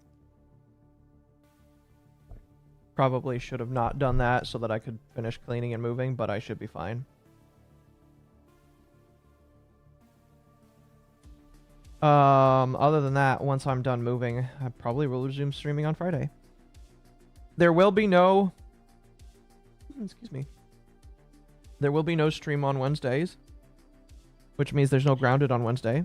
Yeah, which means there's no Grounded on Wednesday, so we'll figure that out, chat. Maybe we'll do something. Grounded will never return. Because we were all talking about it earlier. It's like, hey, are we doing Grounded on Wednesday? Yes. And then Matt The was answer like, hey, is no.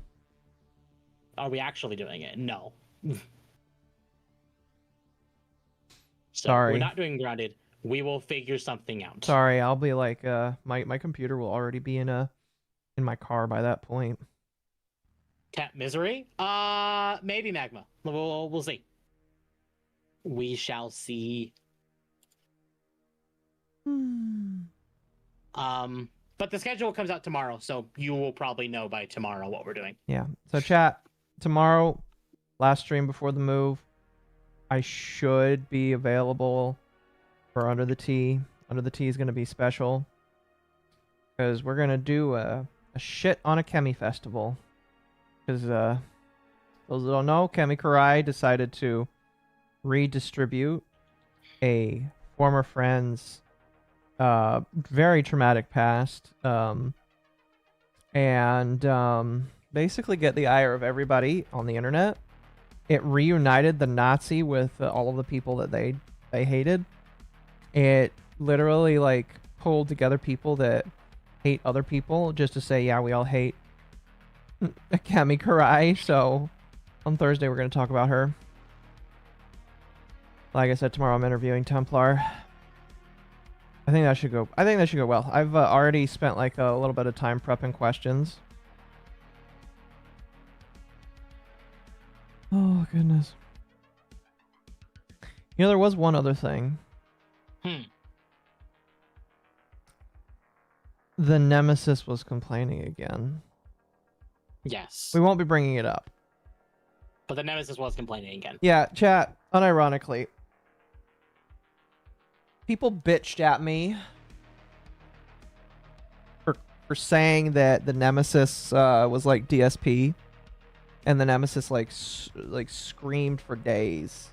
Not really screamed for days, but they cried. They cried saying that I'm an evil, awful person for saying that they are, I know of the Nemesis. Do you know who the Nemesis is? Oh, goodness. But, like, the Nemesis got really mad that, like, I would compare them to DSP. Well, recently... Yeah, this is just... This is why I laugh at them, honestly.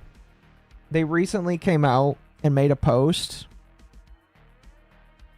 saying that they aren't getting enough support in their streams. I guess they did a donathon, the second or third one this year. Which, by the way, if you have to do a donathon to raise money for rent or to prove that you're able to move out of your parents' house and live on your own, you need a fucking job. Yeah, I'd like you to know that Akko's energy came back when we talked about drama. No, listen, it's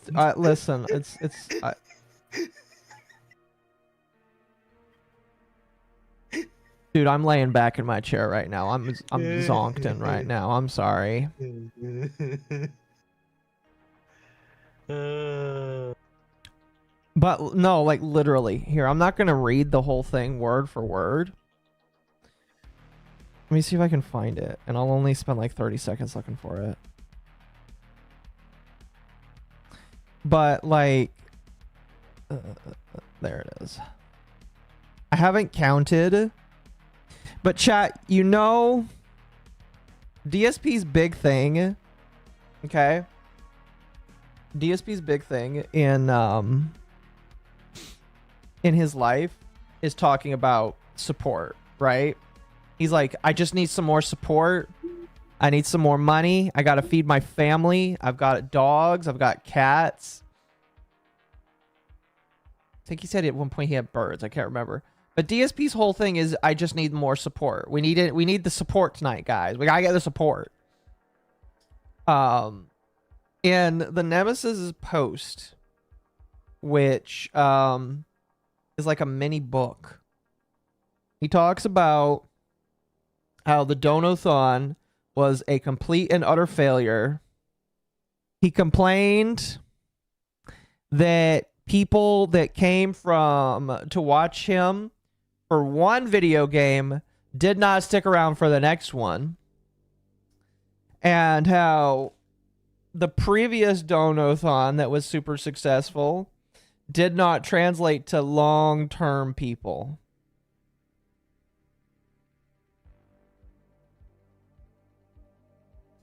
So, and like, it's worth saying, by the way, I will never beg people for, if I beg people for money on the internet, then it is over, in my personal opinion. You know, if I'm ever recording, I may occasionally say, hey, if you like it, support the thing, become a member, or, you know, whatever. But like, this guy is so next level that I legitimately just I find it incredibly like baffling. It's just very baffling. This entire post is just, woe is me. I was trying to raise money because my other friend lost their job. Which, hey, it's really nice that you're doing that. But like, they're just like such a pathetic creature, in my personal opinion. Like, there's a reason why I don't even mention their name anymore, and it's just because they're so pathetic and they're so. You know what's funny too is Temp is the one that told me about this because he accidentally found out about it. Like, neither of us would have found out about it unless he accidentally found out about it. I didn't go looking for it. I found it. Because I don't even look for this motherfucker anymore. Like, occasionally, you know, I will see his shit, but like, I don't see this man's shit actively anymore. But just hearing this, I'm just like, thank God my mom beat me as a child. Thank God my mom beat me a little bit as a child to get me to understand that you can't make excuses for everything in your life. That you just can't go around and say, woe is me, and my life sucks, and I can't get a job, and I can't do X, Y, and Z. And it's just like, brother, there are real disabled people in the world.